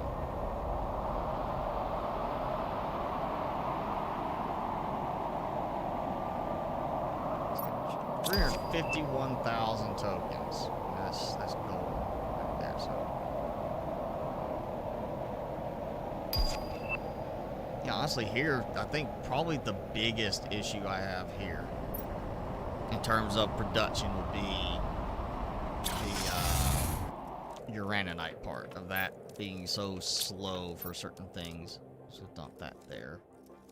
Most stuff will get taken away and sorted. Let me think.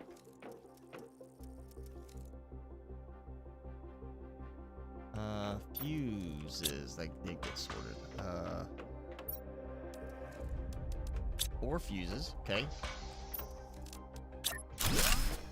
Probably would be within range, but just in case, I'm going to... No, we'll put it on this side, because I feel like that's going to be enough range there. Let's see, was it picked up? That is, it does not target these. That's production. It is unproducing. It's taking that and producing something from that. Okay, so that doesn't... Fuse doesn't work on that thing. Does not work on the recyclers. Well, darn. That seems weird that that does not actually qualify at all as production in any way.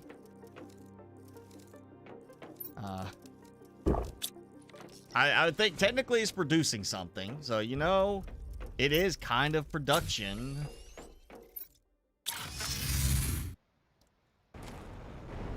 I mean, let's see. I mean,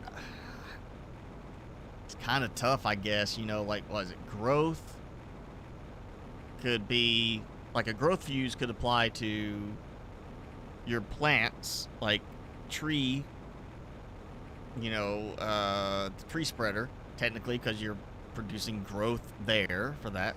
But at the same time, it could be growth specifically for your farm plants, food growers. But those are also, in a way, production. So it's kind of like, where's that line fall? I did not grab that one before.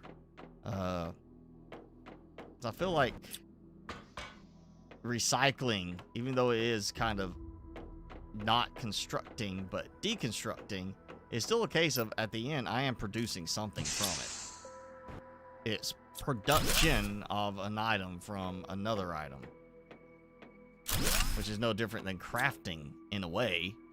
I'm just uncrafting. So I feel like the production fuses should affect that. Feels weird that that is not applicable.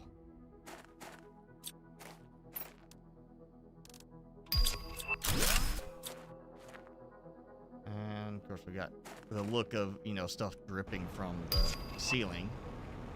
So we got an upper. I feel like I've been through this area before. Look around. Oh, and I think I got like a glitched or something out of there because you can't see anything. I think I glitched out of there in between areas. So I'm not gonna do that again.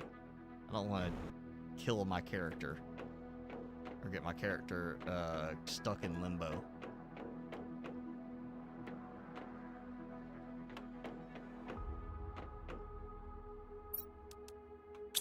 I feel like that's what happened before, is I glitched in some way from that room one time and got just all sorts of problems from it.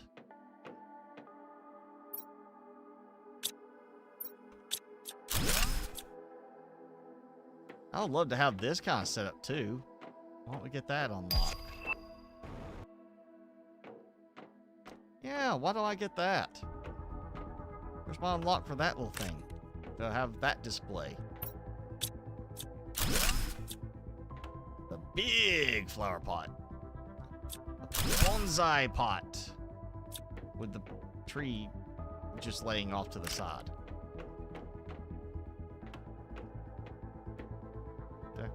That.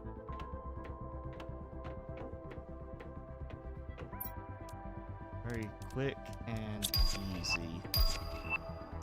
Wreck. And that's it for this room. That leads me past that, back through here. Yep, back to here, back in this way, back through here. Out, out, out. I'd like to see those doors open.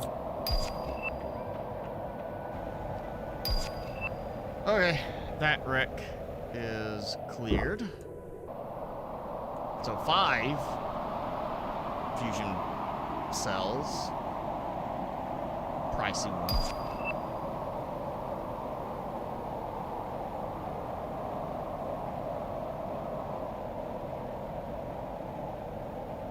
I still have, I know some other places where like I need the explosives to get into them around here. I know I did that, the pirate wreck, and then I think I did the other big wreck up past the basin in the zeolite area. I know there's one up there that I did not do because I need the explosives to get in.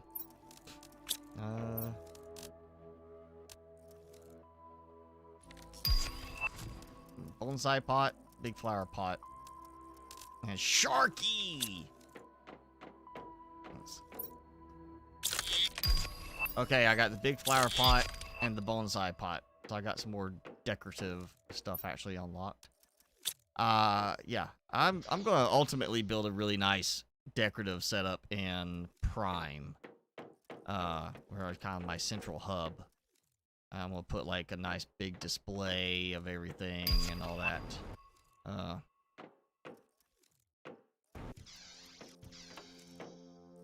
Go check this. I feel like I thought of this earlier and I didn't do it. I did not. So go very low because I just want stuff to be dumped there. Oh, of course that is full. So now, thanks to that. So where's my holdup? Methane is filling up. That's good.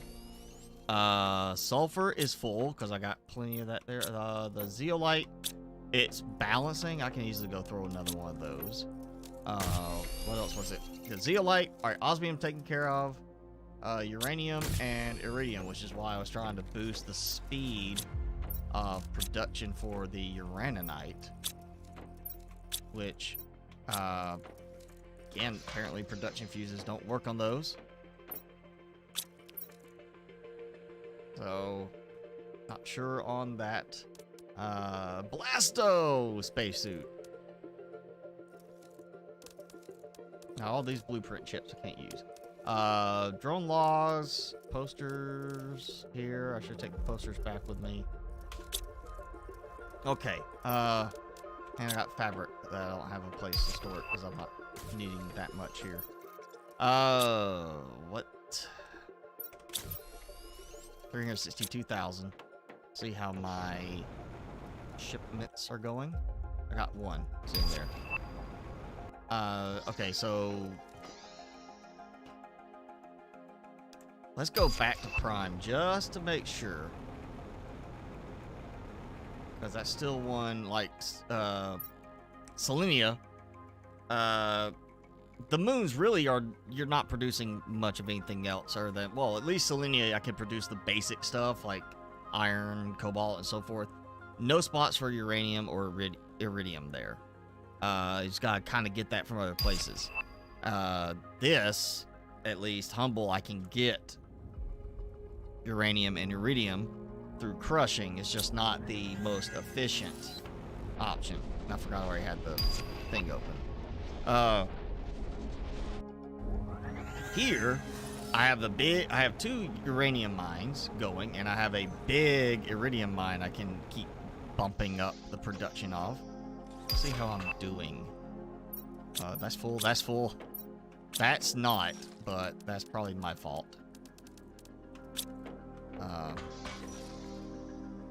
Wait, I had a recycler somewhere. I did not put the big one in here yet. So we'll do a, well, I don't have an explosive. And I don't get the explosive part being made over here. That I don't get. Okay, so we'll put this one in here just to say I have it.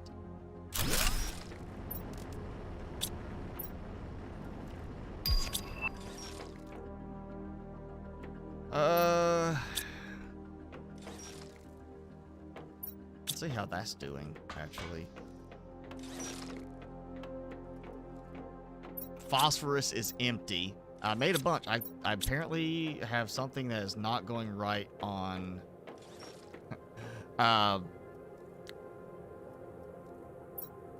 was it Aqualis? I apparently do not have something working right on Aqualis, and it's not shipping everything like it's supposed to. I guess I should set the priority like super high on that. It should eventually overflow into that and start shipping correctly, but apparently I did not leave it set up perfectly the way it should be.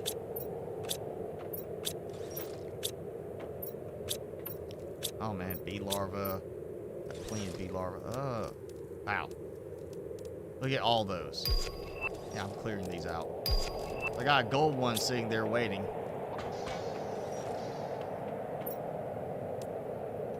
Yeah, auto sequence DNA. I really want to test that again. See if that will work now. I feel like it's got to be something to do with that. Just that's something gunked up in the works, not wanting to do right. Why is that not getting anything? Guess I didn't sign it to receive. There we go.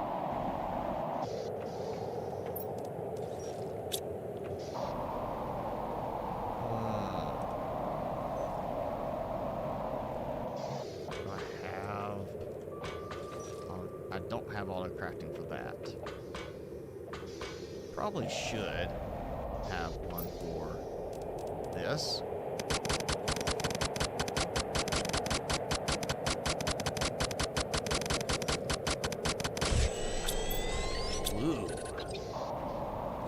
Yeah, look at that. Pulsar quartz. Put it. Where did this one go? Pulsar. Somewhere over here. Okay, wait. Did I mess up? I got those. There. Okay. It's like I know I had it somewhere around here. Okay. While we're here, let's spend some money. Let's order some takeout. 10 energy fuses. Because why not?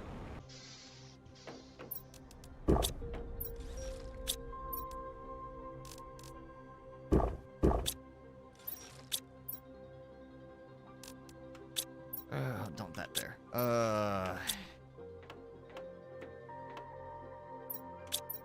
I'm still gonna get plenty back. That's... I need to... Yeah, oh, fuses. Let's see. I brought some trade multiplier fuses back, which I do need for the delivery depot. But same time, there. Let's see.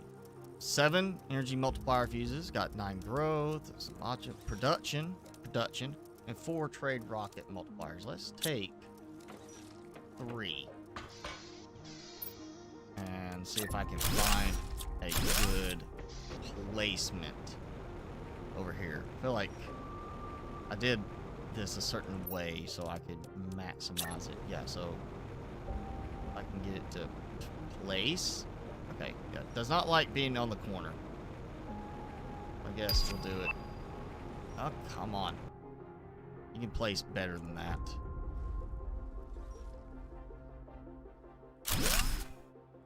Yeah, it's got enough coverage. There we go. Get that going. So, of course I have no rockets to see. Wait, oh, hey, here we go. Here we go. Let's see. You coming in. You are part of this, right? Or can I see it on here? 28 seconds. Now let's find one with a good 402 seconds. Okay, if I can remember which one is. Okay, 397. Take these out. 510. Yeah, okay. So there we go. We got an example of it going. You had to go somewhere with your mom. Well, that's okay. No, we're less important. We know that. We are fine with that acknowledgement. At least I am. Oh, Felonious may not be fine with it. I'm sure Jason's not fine acknowledging he's less important than your mom. Probably thinks, you know, he's the most important. You know, doesn't matter if I show up. It matters if Jason shows up. Speaking of Jason, he hasn't shown up.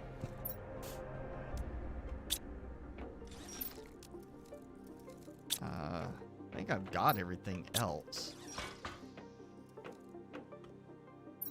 I do need to try and do some shipping, though. What? That cosmic quartz. I need cosmic quartz. That's why some energy multiplier fuses. And actually, I got enough at the moment to test this. If I'm wrong and this doesn't work, oh well, I'll go buy the fuses for other reasons. Pop this in. Yes! I got it! So better, I mean, granted, I could take the cosmic quartz and crush it to get a random assortment of stuff. But the fact that I was able to do that means that I should be able to then take Mr. Cosmic Quartz here, which I actually need anyway, but I could technically take it, dump it in, because I've got a recipe for it. Yes!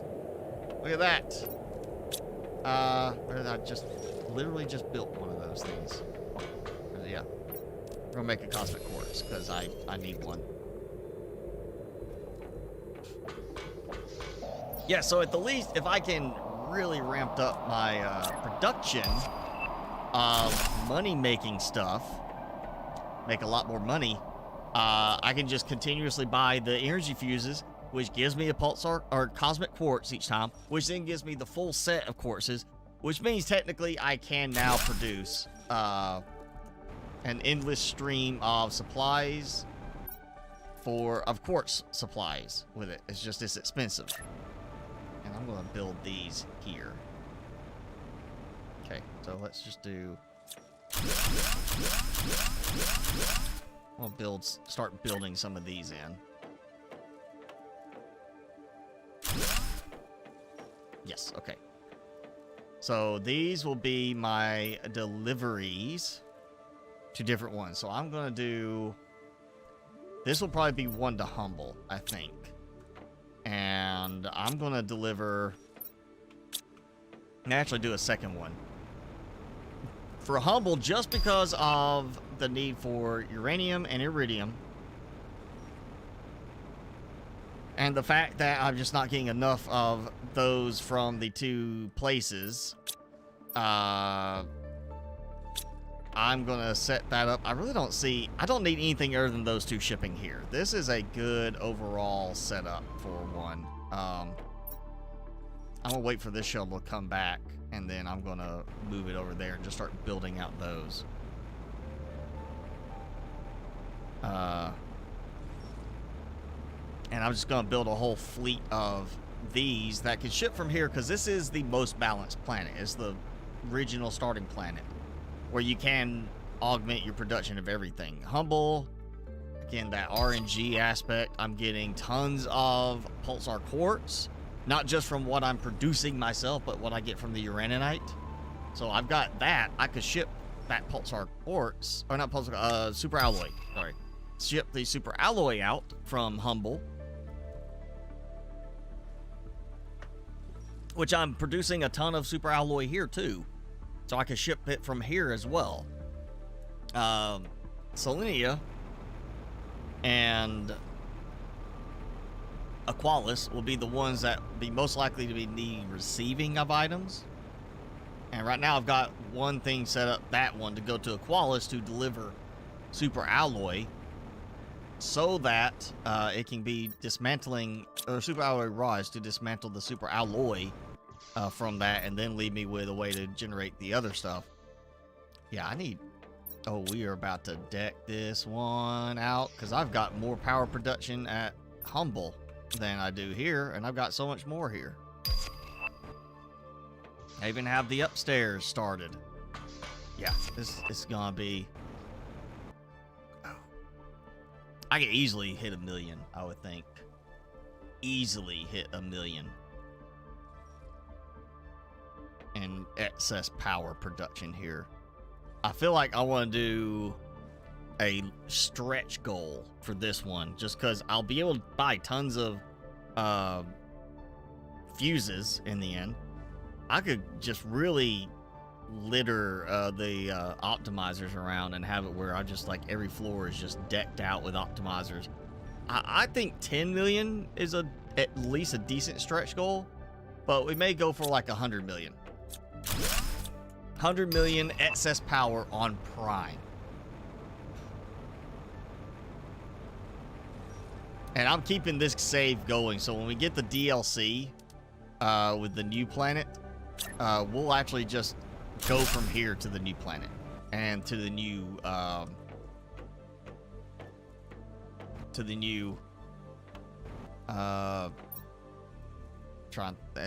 moon. Had a brain fart. All right, Aqualis. So start shipping that to Aqualis. This, yeah, let's see. I should have that extra somewhere. Oh, come on. There goes doing that weird thing.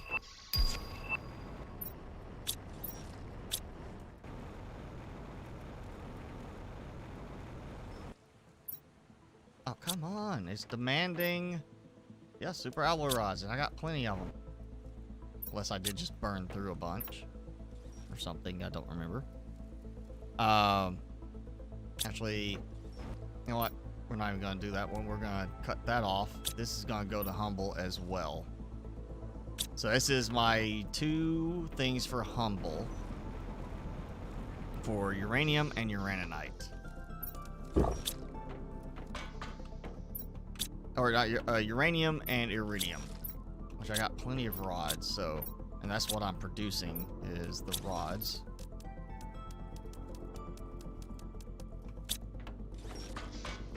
So we'll dump that. Okay, I got plenty of room. That's where all those are at. That should be, like, literally just firing my drones out like crazy at the moment.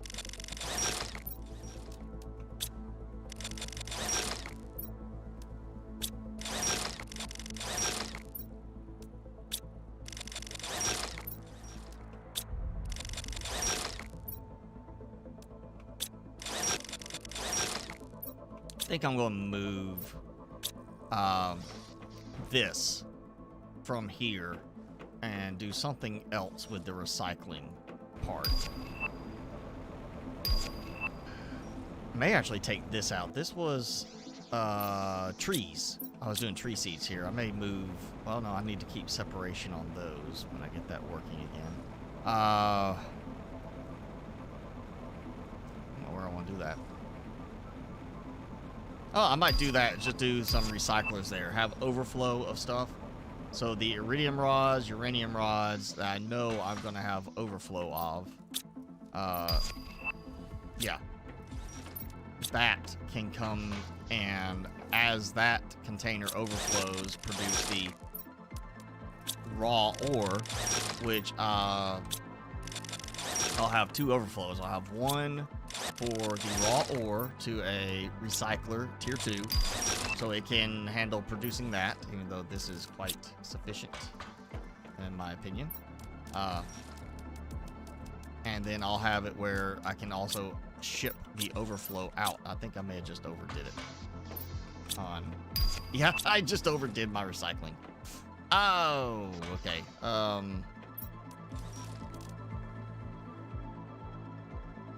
Great. Well,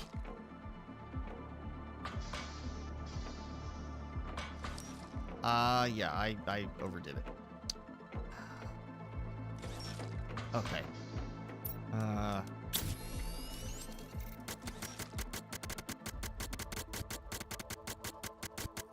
I went overboard with my recycling on that. There we go. That at least cleared all that out, so that helps. Okay. Yeah, that's what I'm thinking. Is I could do an overflow for the recycling, where right now what I want to do is overflow first to these, ship to humble, so I can boost my uranium and iridium availability there for producing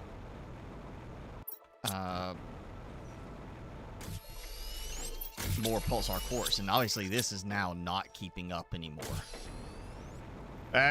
3 trade fuses just massively like cut that way down, and now I need more production. But speaking of fuses, I did get my other energy fuses in, so there's that. I know there was 2 on one. Yeah. Let's just take them all. Let's do all of them. And I think I had some more.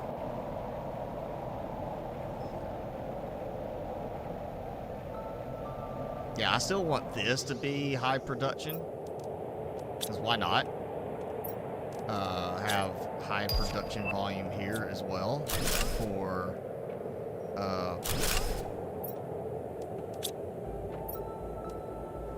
trade, you know, doing that. But at the same time, I kind of feel like I also want to focus on the higher output option of the pulsar quartz. So yeah, I do need to keep that up, but pulsar quartz is the big one because that's so much more money. Let's see. You know what? I probably should have kept one of those fuses. Actually 2. We'll keep 2. And boom.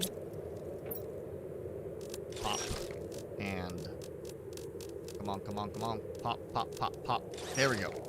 Extra pulsar quartz. So I can do more of these real quick.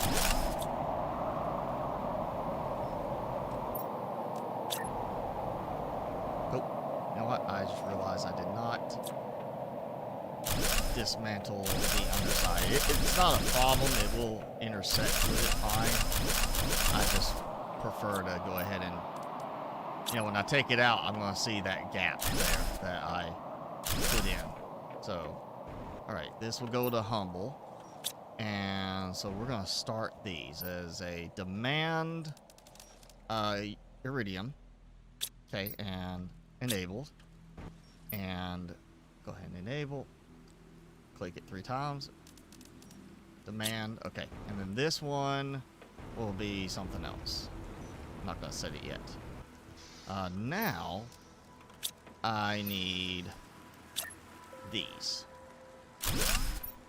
And I can't do the other one. Alright. So I need 2. Because you can only have 1 object that you receive at a time. But I can make another fuse. So that works. Oh yeah. And that, you know what? Should have just stayed up here. Well, I craft it. Here. I'll get to the whole mass recycling thing later with cosmic quartz. Okay, that's done. Going back to humble. So much easier with this.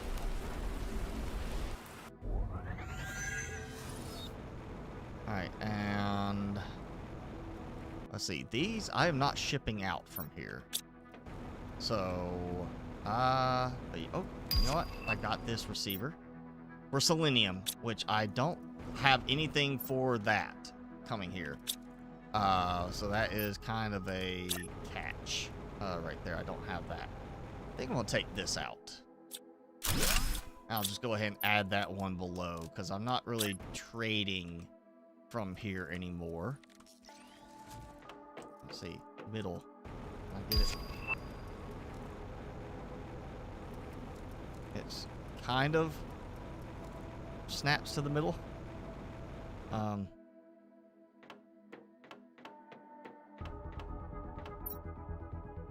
Yeah, okay. I can do it like this. Right.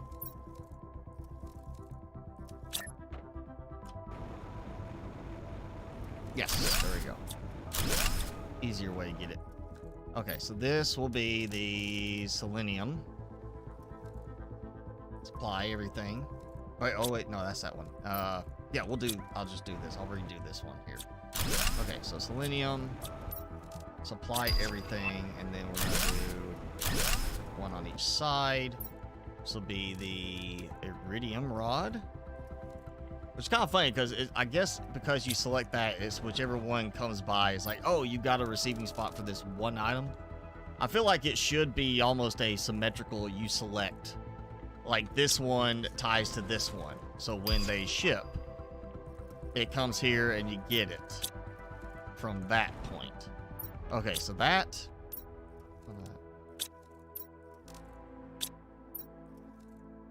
Oh, I have trade fuse here. Okay. I was about to say, why is it showing I can still make another one? But, okay. And we're going to do a 4th one here. Because I took that one out. So I can go ahead and do number 4. And then I can do along the back side for the next batch. Do this. And we'll do this. And that way I'll have 8. And I can just throw the fuse multipliers in the middle to boost this trade speed.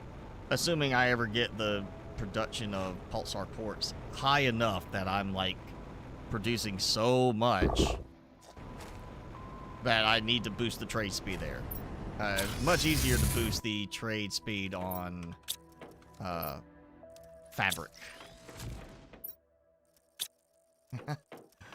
Oh, look at all that extra. That's excess. That's overflow going in. No, let's get rid of that. If I need ice, I can make it. I'll take the suits and the effigy stuff out. Posters. Because we're going to take that back. Ooh, got a bunch of explosives here. Nice. And I'll take the blueprint microchips. Why not? Okay, so that is set up now to bring more iridium rods. You see how low I am, and iridium rods. Iridium and uranium. And then what I'm going to do is I'm actually going to set these at a low priority once I get it done. I probably need to go down for the recyclers that I've got right now currently going ham on, if I can remember what floor I put them on. Osmium. Yeah. Oh, wow. Okay, I am overflowing like crazy now with osmium. So, iridium and uranium. Okay, yeah. Let's just change it from this one being demand that to demand iridium rods. High. And demand uranium rods. High. Actually, we're going to take that. Okay. I could just do it for all of them. Actually, like, you know what? Yeah. Let's do both on each one. So, each side will get the iridium and uranium, and then iridium and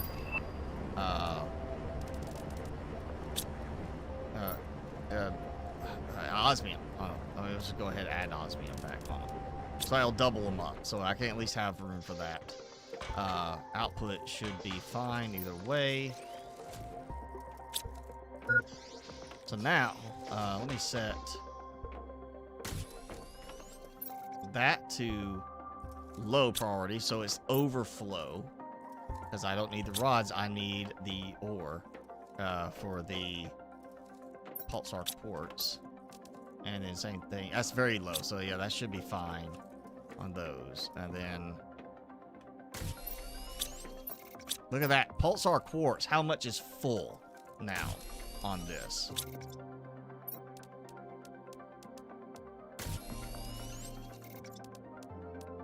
There. Let's go and see if I can throw another stack. Nope. It's already launched. So I am producing a lot of pulsar quartz now, way more than I can do with those 4. So that's good. Let's just go ahead and see about 1, 2, 3, and 4. Let's go ahead and get the rest of them put in place. And since I am adding 4 more, it's 50. There we go. Oh, yeah. Yes, that's what I want. I want it decked out, just non-stop pulsar quartz shipments, tons of credits, or tokens, rather, and then keep working on the, of course,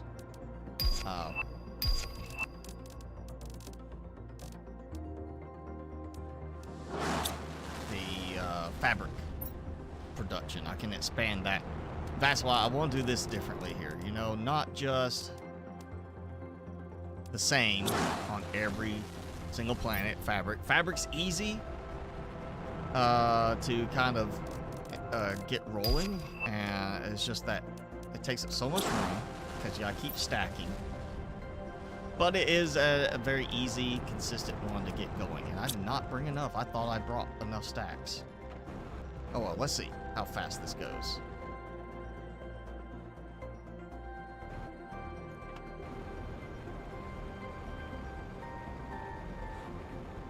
You know, I don't know if I've actually done it this way before. Let's try something.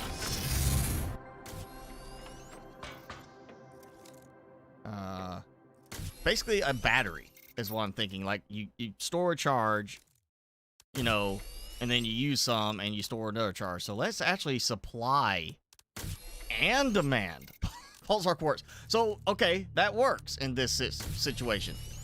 This is the overflow storage now. When I produce more and I don't have a trade rocket, it will go here. And as soon as the trade rocket's available, it can pull right from here. So it is literally now a pulsar quartz battery storage container thing. Which means it could technically overflow, which means that this would be backing up.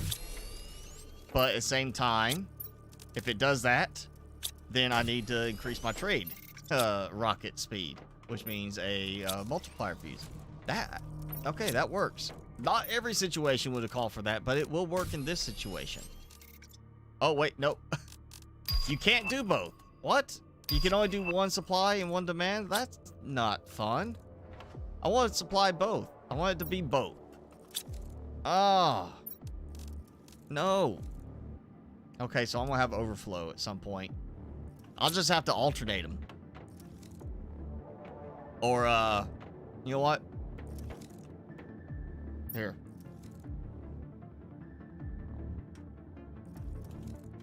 This will be the storage. Demand. Pulsar quartz. Low. And I'm going to fill it up. So that's my reserve of pulsar quartz. If it's in there, then it's excess, and it's for my crafting purposes. That means this is now going to become a supply specific one to help supply that, so I can get the production level so ramped up that it is just nonstop. Okay, so now I need. I mean, let's check and see if this is working yet.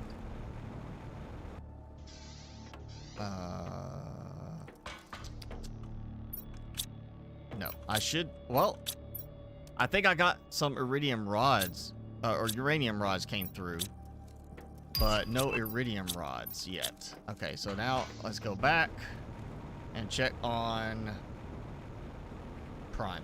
Yeah, I feel like having to do the rocket every time is unnecessary when we got a portal generator.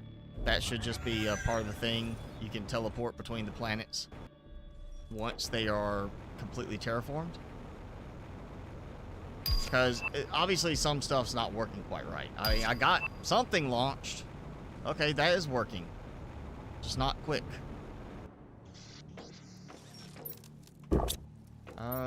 We'll just dump it here, and I'll go ahead.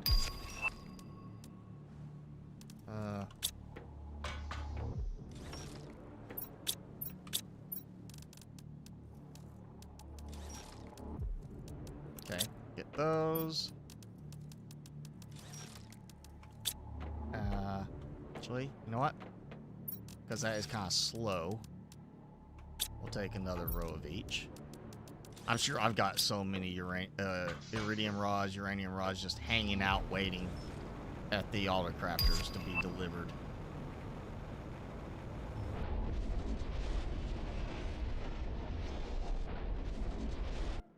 Okay.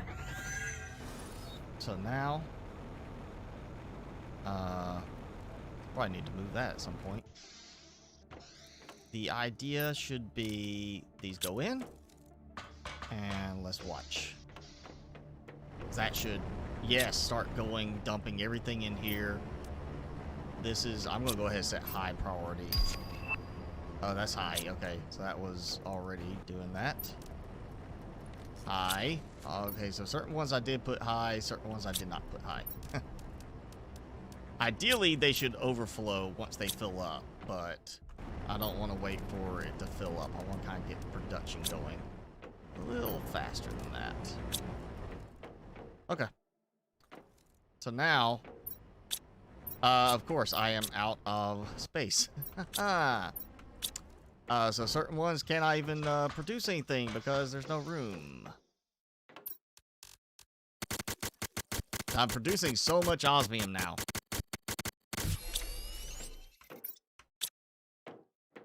That surely should be, like, just pulling some stuff from there. Yes. I think it pulled from the storage entirely rather than the recyclers.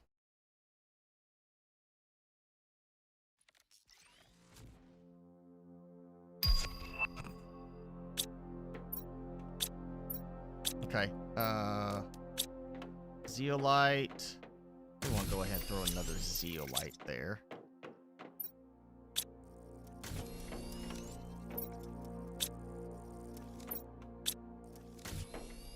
Wish I had a good view from here of the shipment area. Yeah, you know what? Yeah, let's just, I'm gonna do it just because I have a feeling. What the? Oh, yeah, duh. I got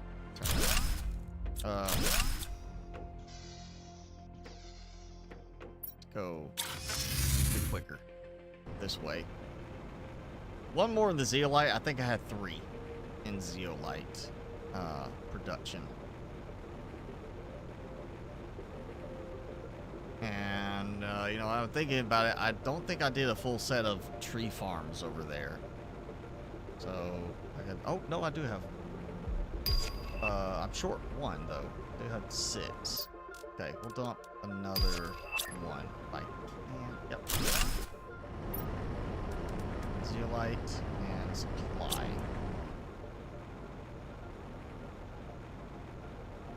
Okay. Yeah, I kind of feel like this would be a good case for them to implement a new recipe of zeolite rods with the new DLC, because there is a mod that lets you make zeolite rods, to have that as a crafting recipe. Obviously, we need a lot of zeolite at times. Feels like that would be useful for helping with the shipping. We're not going to get faster, better drones.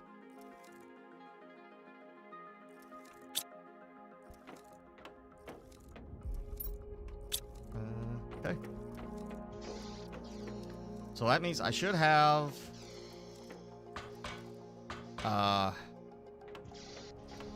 steady supply of uranium coming in. I got plenty. You know what? I'm gonna take steady supply of uranium, steady supply of iridium for these. I'm gonna take this out because I've got plenty of that. I need to get those going. That will keep me stocked with those. Obviously, I'm actually going probably overboard on the osmium now. Yeah, a little overboard on the osmium. It's fine. Rather have too much than not enough. And then I can...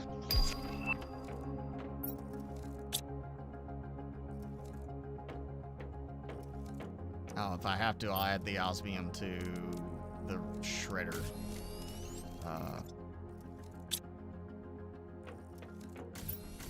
Let's see, where am I at on Aqualis?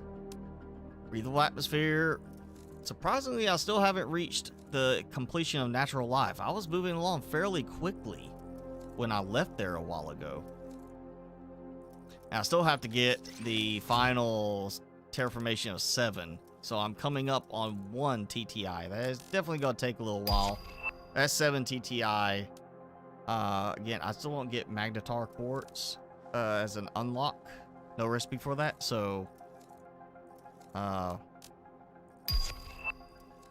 you know, what you're going to do? 1.10 TTI. Augmented production. I definitely want to set that up to... I do want to see how high I can push my terraformation index again. I know we did at least one time on Prime. Now, I want to say it was before Humble came out. I had a 5 or 6 PTI value on Prime at one point.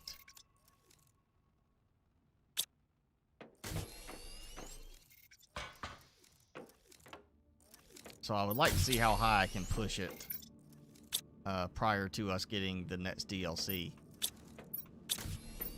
Ooh, methane is catching up. Osmium has obviously caught up. Zeolite is starting to burn through a little too fast. Uranium, okay, iridium is picking up now, finally. All right, good. So if I have an excess of rods, these will start to fill up more. And then that just means I'm producing more than enough. That should be good. I may end up adding more recyclers, though, like on this side too, with some extra recyclers. That should be good, though.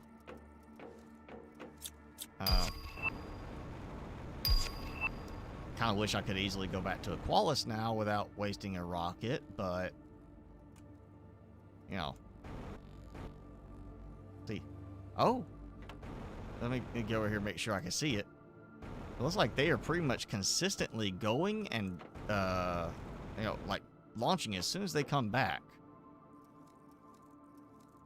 Especially because I had that big stockpile. I'll let that run out, and then I'll turn that back onto storage and let it keep building up till I can kind of balance this out better.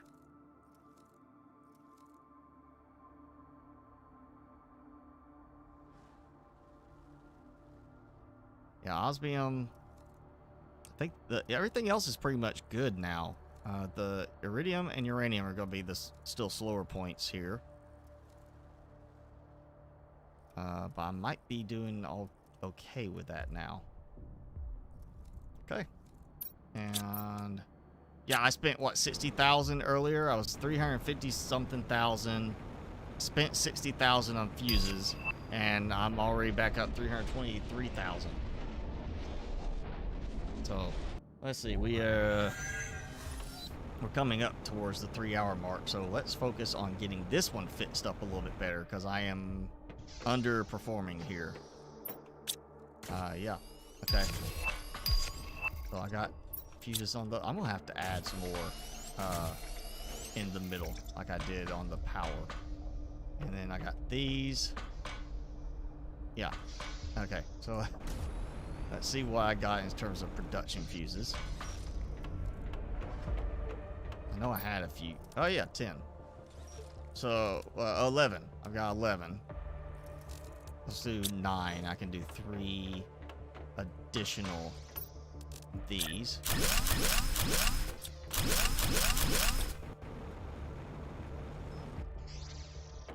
I'm just gonna do them on existing floor, so we'll just tie it in like this. Okay. Before I start working on the top floor.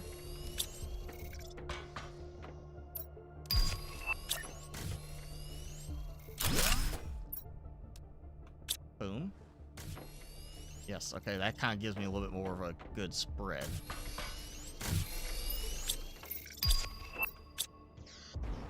$625 tokens. Oh yeah.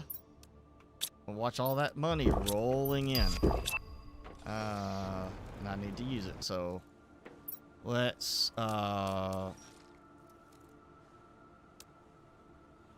pressure. Yep. Okay, so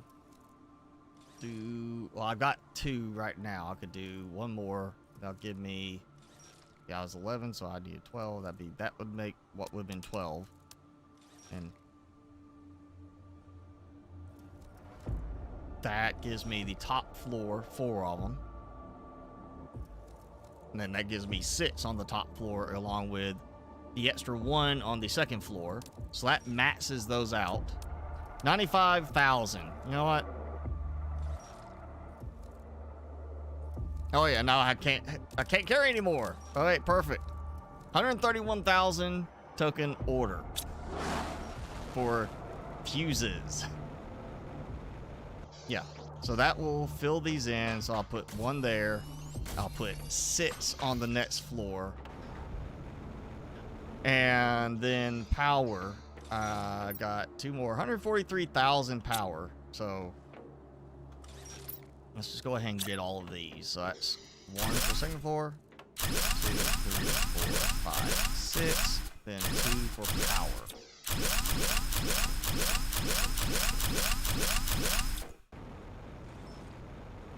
Yeah! plenty of supplies. Okay, so there's those. And then I can work on finishing that out there. Yeah, I feel like a million should be a fairly easy number to hit. So 10 million power excess, I feel like could be a good stretch goal for this. And then going beyond that, maybe it'll be like really questionable in the end on how many layers I want to stack. But could I get to 100 million excess power? It'll be a lot of fuses. A lot of fuses. To get that going. But yeah, 100 million excess power is the extra stretch goal for me. I think that'd just be a cool bragging thing to say. I got 100 million excess power on one planet. Now, every planet, really impressive. But if I can do at least one planet, Prime being that one planet, then I feel like that's a good standpoint there. Oh yeah, that's good. I mean, really, I'm set on this. One more with 3 fuses. Speed that other batch up. 'Cause that's 8 per row. 16 total. And then I can just keep stacking fuses till I, you know, balance things out just right. Let's see how this is doing. Not filling up quick enough.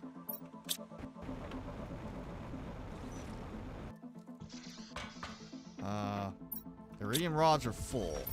And uranium rods are not full. So iridium rods should be just every single pivot going here.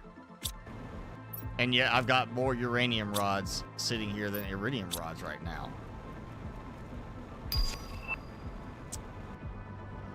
It's not a good arrangement. Should be dumping like even more than that. Let's see, iridium mine. Yeah, let's take a look and see. My total of those and those. I think I can squeeze in. That's one thing I like the disable build constraints, because I can avoid getting blocked by this kind of stuff like the rubble. That we've got explosives. Why can we not terraform?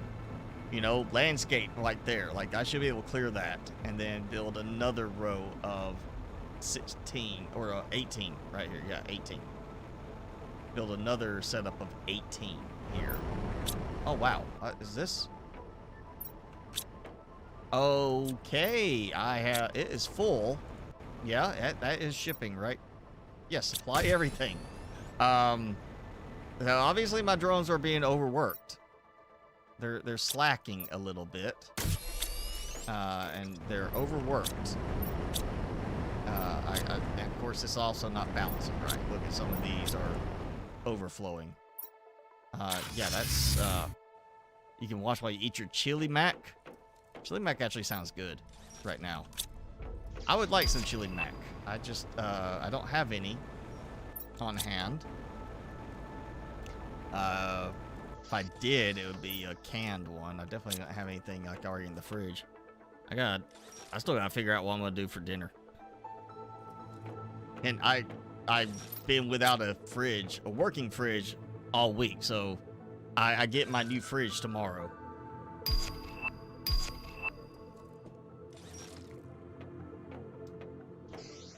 Finally, then, you know, later this week, go start buying some food again to keep in it.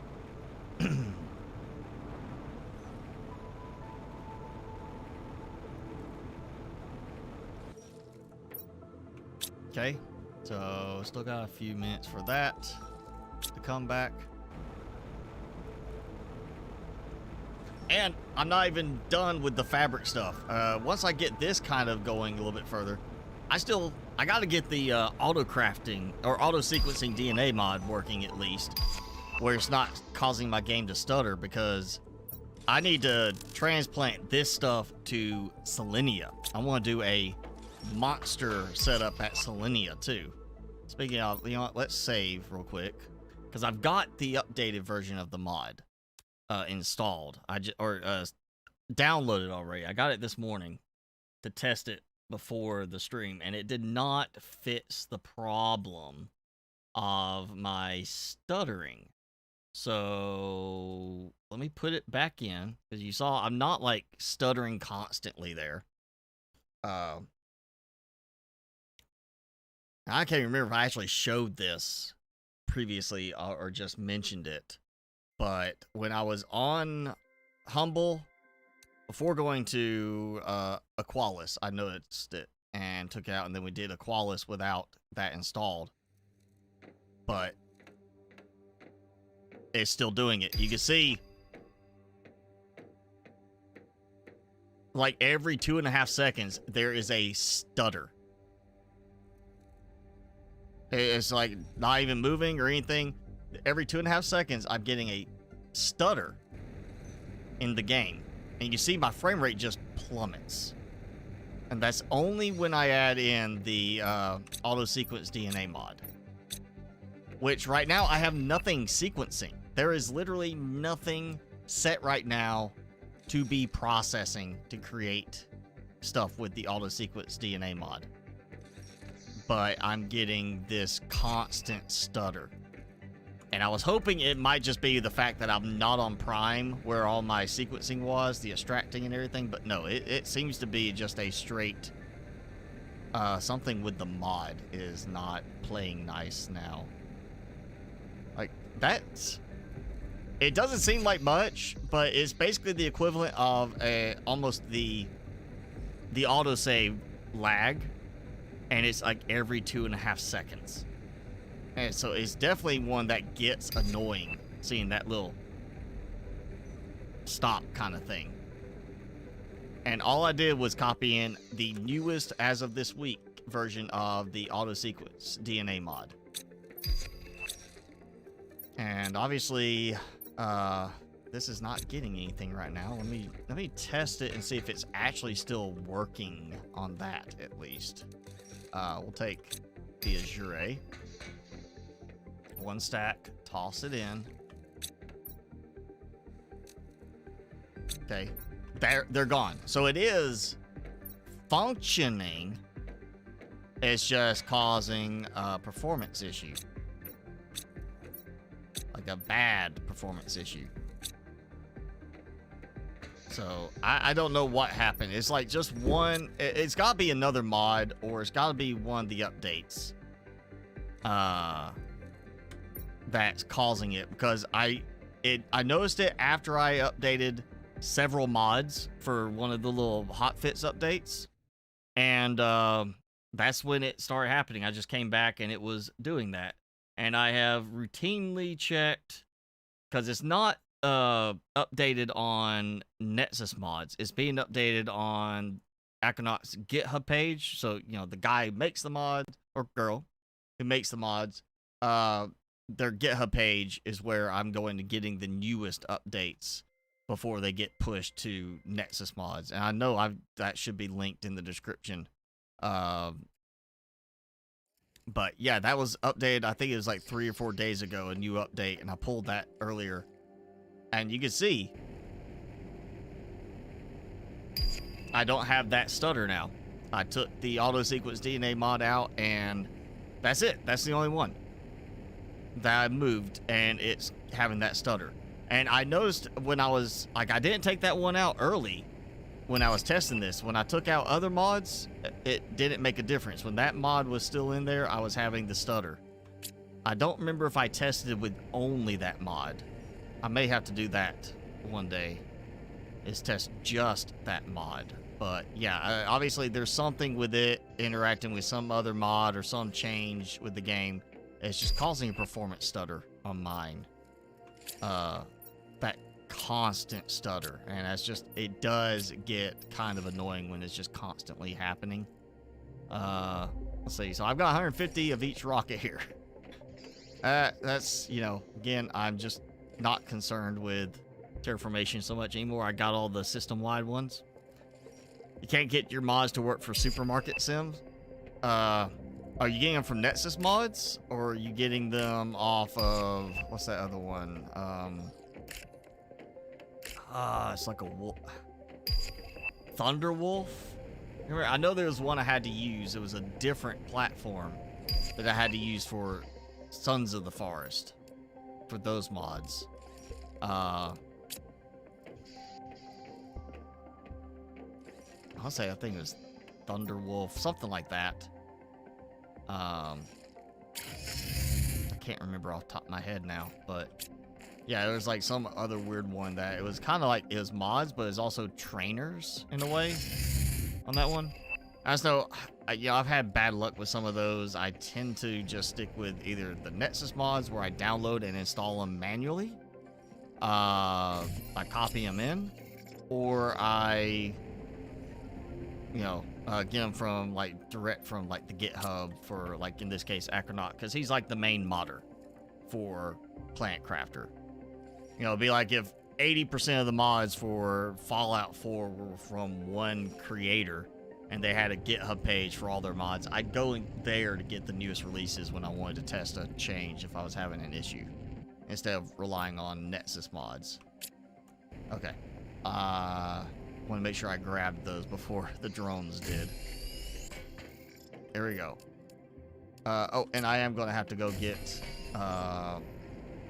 the 2 other production fuses. Guess I should have let them grab them, but there we go.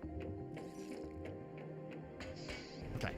So this is, are you getting from Nexus? Are you doing the, I haven't played the game, so I don't know if there's a manual install or the automated install. Do you have to use the Nexus mods installer component? Are you using that little thing that automatically installs? Why did it only copy 2 or move 2 of them over on that one? That's weird. What was it? The Nexus, the mod manager for Nexus. That's one I don't use either. It's easy enough. I've got a shortcut saved to the Steam folder.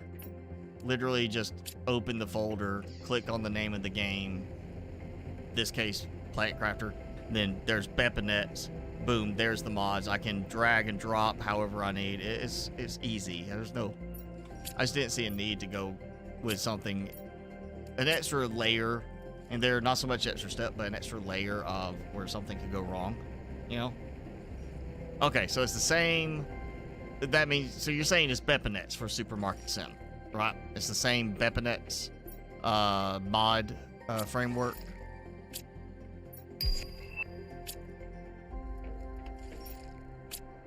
Yeah, I don't have the game, so I can't say what it is. I don't know.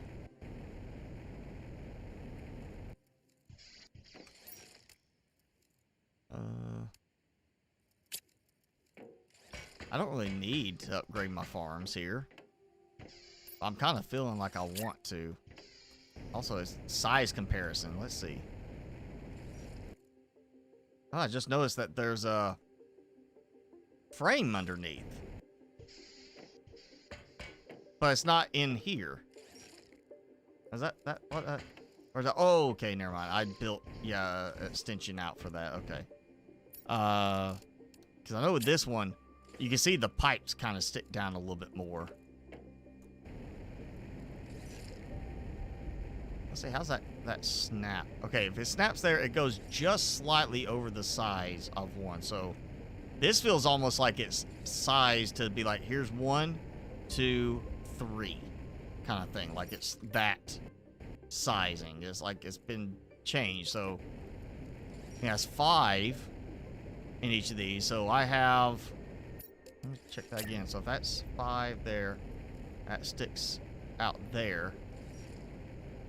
It's like it's a little wider on one side, and like just on that, I probably could still get 3 deep on this, but it may be 2 deep. I want to say, I think that is 8. 8 plants per one of these. So if that's the case, that's 15. Actually may not be, I mean, it's faster. That's one thing. The growth speed is 3 on the upgraded farm. Yeah, what did I get? Growth speed 2. So this outdoor farm is growth speed of 3. Now, I thought it was 8 spots on it, but I could be wrong. Let's grab a seed packet. We'll just go and place one down. Just so I can take a look. Had to think for a second. Go way over here, so it's less of a priority to get stuff out. It does seem to not like placing some of these. Yeah, growth speed 3. Obviously, you know, higher stats for everything.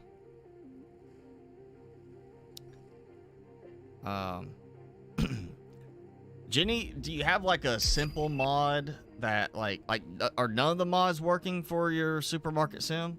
Because I would start with like a single mod, something that's like an easy to check with without it being detrimental. Like, you know, if I was having to test to see if I could get mods working, I would probably do either in this one. Honestly, I'd probably do the disable build constraints mod as the basic one just to test. Because if I could get in and then go Control G and I see that works, I know the modding part is working. I would start by checking with a simple mod. Make sure, you know, it by itself, does it work? If that simple basic mod does not work, then you're looking back at is BepInet's actually installed and working. There may be something that's not working right on the BepInet side of things. 4, 5, 6, 7, 8. Yes, 8 total spots. Get 8 of these, and that still feels like it was like I get 3 across. I might still be able to get 3 deep on these. If I can get 3 deep, then that helps. Come on, get up there. So basically I'll be replacing the 1, 2, instead of going 3 like that, because that's 5 on each, so that's 15, that's 30. I'll be going 3 across, 2, 3 for one type. That would be 24 plants being produced. And then a growth speed of 3, so it's almost like I would be getting almost the same amount actually in the end, because the growth speed would help offset the fewer number of items for each one, but it would ultimately still be, that's not producing very much. I need to get the other uranium on.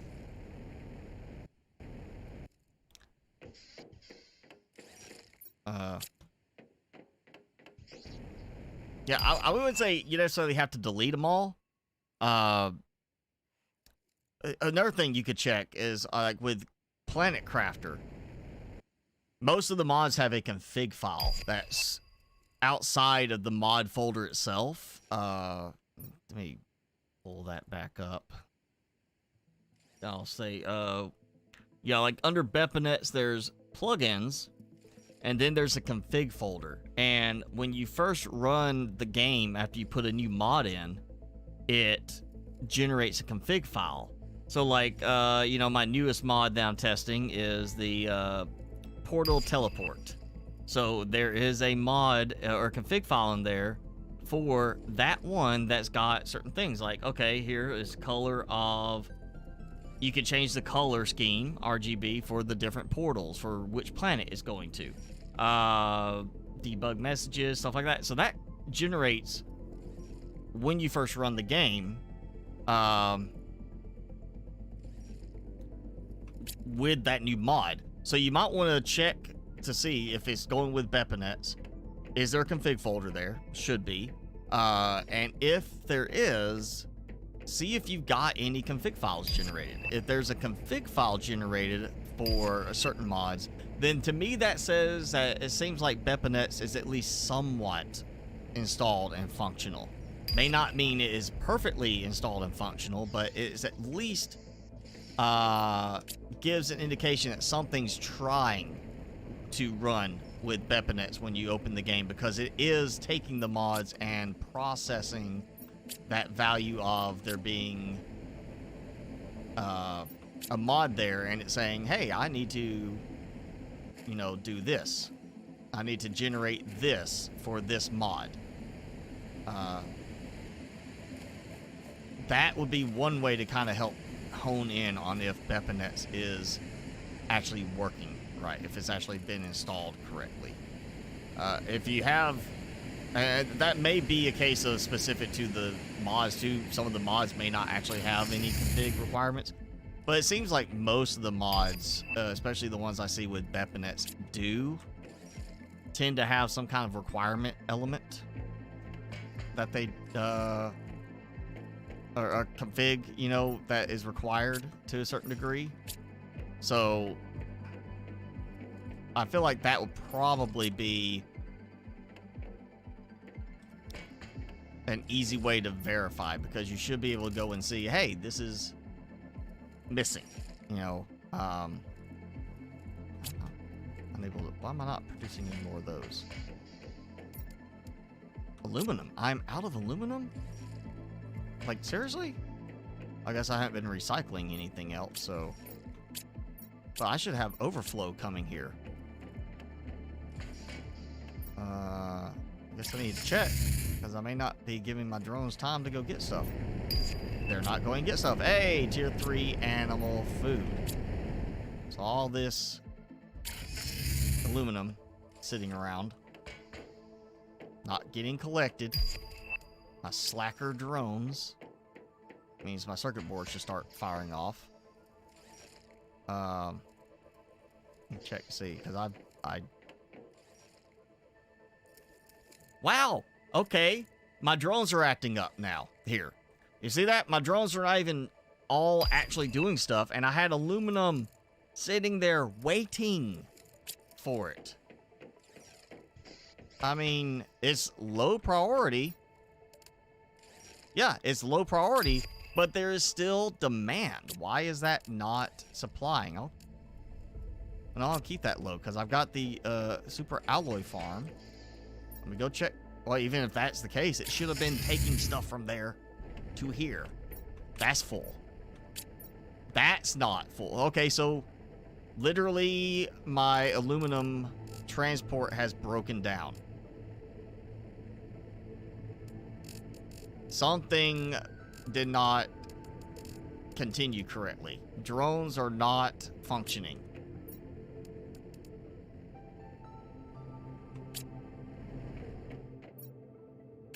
Because that should have been full, completely full. And apparently my aluminum mines decided to stop working. Or did I? Oh, because I didn't. So it's a supply. Okay, that's right. Because of the travel time. I guess I forgot I hadn't done that before I started going to the other worlds. And it finally dragged down to the point that I was running low. But still. Oh yeah, that would be it. I was getting all my super alloy from, or all my aluminum from recycling.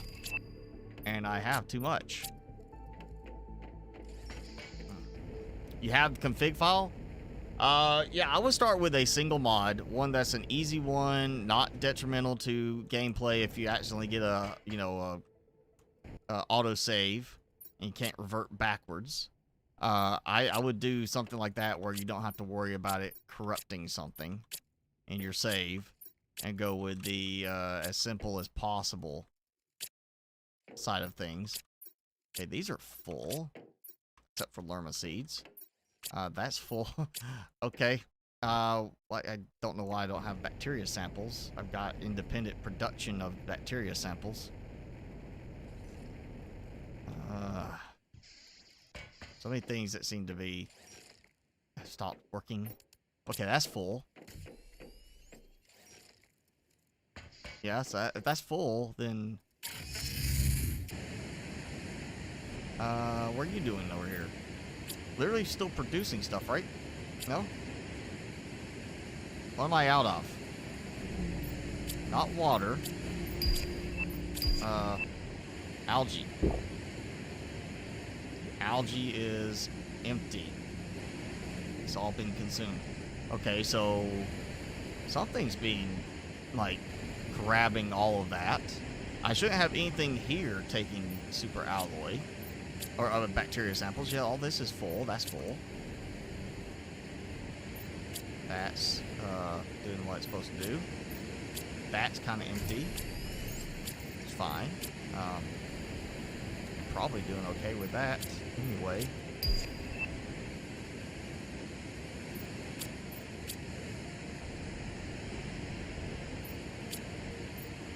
See, that's producing that just for this. That's all just to produce this. So what's consuming all my... Okay, there's that. There's bacteria sample. And there's extra bacteria sample because this was going so slow. So that... yeah. Something not acting right there. I should have extra bacteria sample going way over there. Alright, you're welcome, Jenny.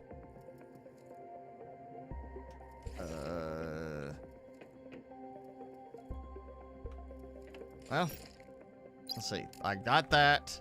So, sometime between now and whenever, I'll have complete terraformation, and I'll be able to teleport back. And when I get that complete terraformation at 7, I'll be able to get Quasar Quartz and teleport readily back.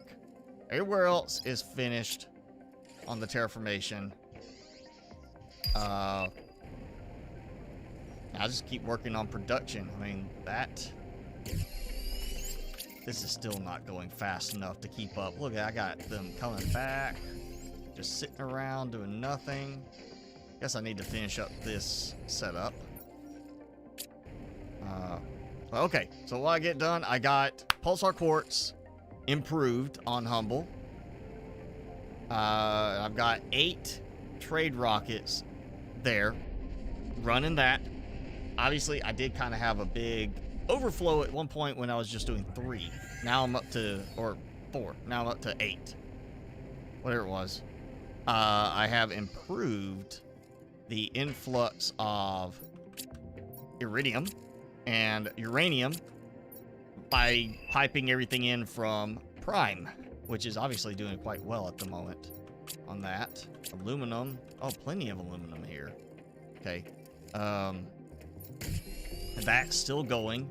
This is now empty. That's my reserve. So I will set this to now demand. Let it run for a while.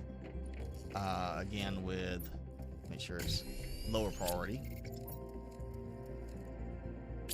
Very low priority.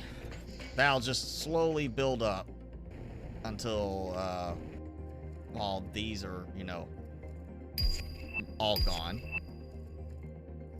I figure at this point leave that and worry about the trade multiplier fuses later. And ooh, I get... Oh, great. My fridge will be delivered between 9 and 1 tomorrow. There we go. 4-hour window. 9 to 1. At least it's not between 8 and 8.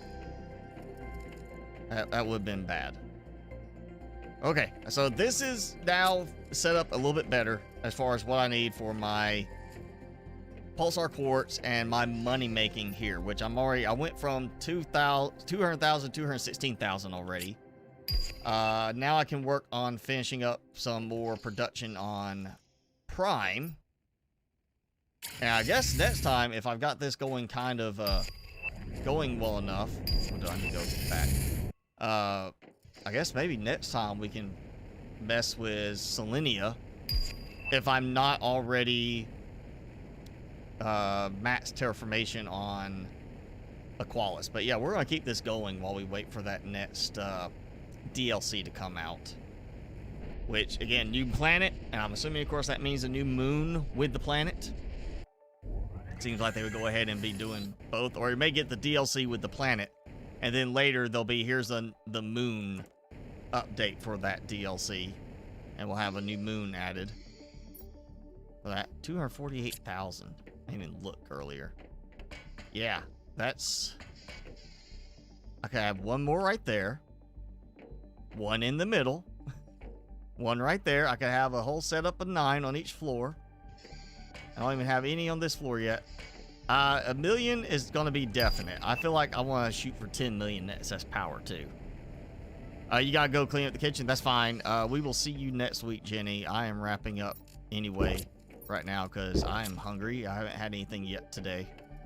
Because I kind of had a lot of food go bad from fridge going bad. But yeah, I'll do some more this week. I'm at that point now. I don't feel like I need to do as much with Planet Crafter between live streams. But I will try to do a little bit more this week on this before next week. But next week, you know, hey, it's just working on making things look nice, building out fancy stuff, and kind of messing with the production and trying to ramp everything up so I can make a lot of money before we get that next DLC.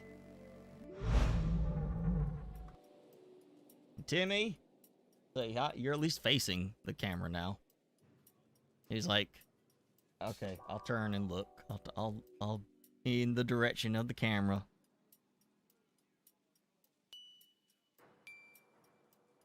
Why you look so sad? You had a snack, you've had a nap, you've been lazy today. You got sleep next to me all last night?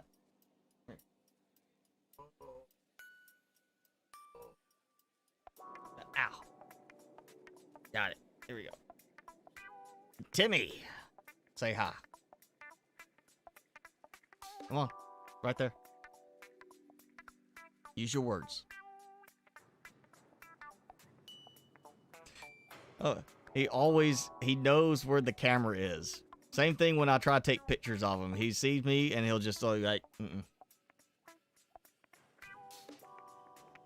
not looking. And I have to like coerce him into looking at the camera. Like this. I scratch his neck and he's like, okay, I'll look over here. Oh, I see myself. Okay, I will look back. Look away. Yep. How you doing? It's like, I want down. You smell good. He got groomed yesterday, so he smells nice for a change. And he peed in the kennel. And she told me that. She didn't get him out in time. He was whining. And then she goes back, finds out he pees in the kennel. So his feet and tail got wet. She had to rewash his feet and tail. You. Now he's like, I don't want to go that way. I'm going over here. Let me down.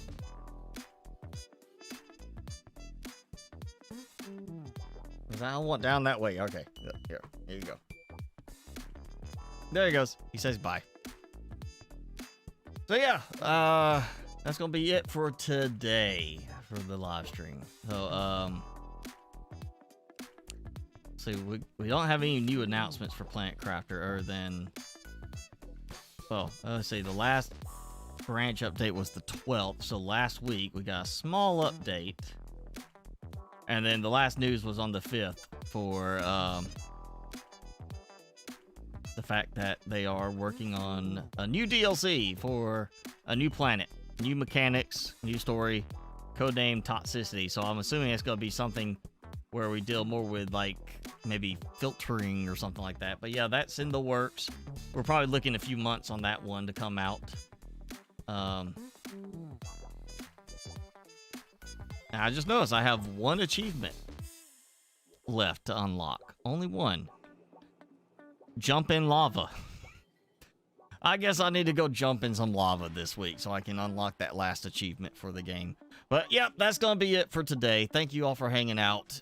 Go enjoy your day, your weekend. And of course, we'll do this next week. More fun Planet Crafter stuff. And maybe we'll have some new mods to play with. Maybe not. Maybe at least maybe an update on the auto sequence DNA mod that fixes the stutter. Either way, we'll do this next week. Go enjoy the rest of your day, and we'll see you then.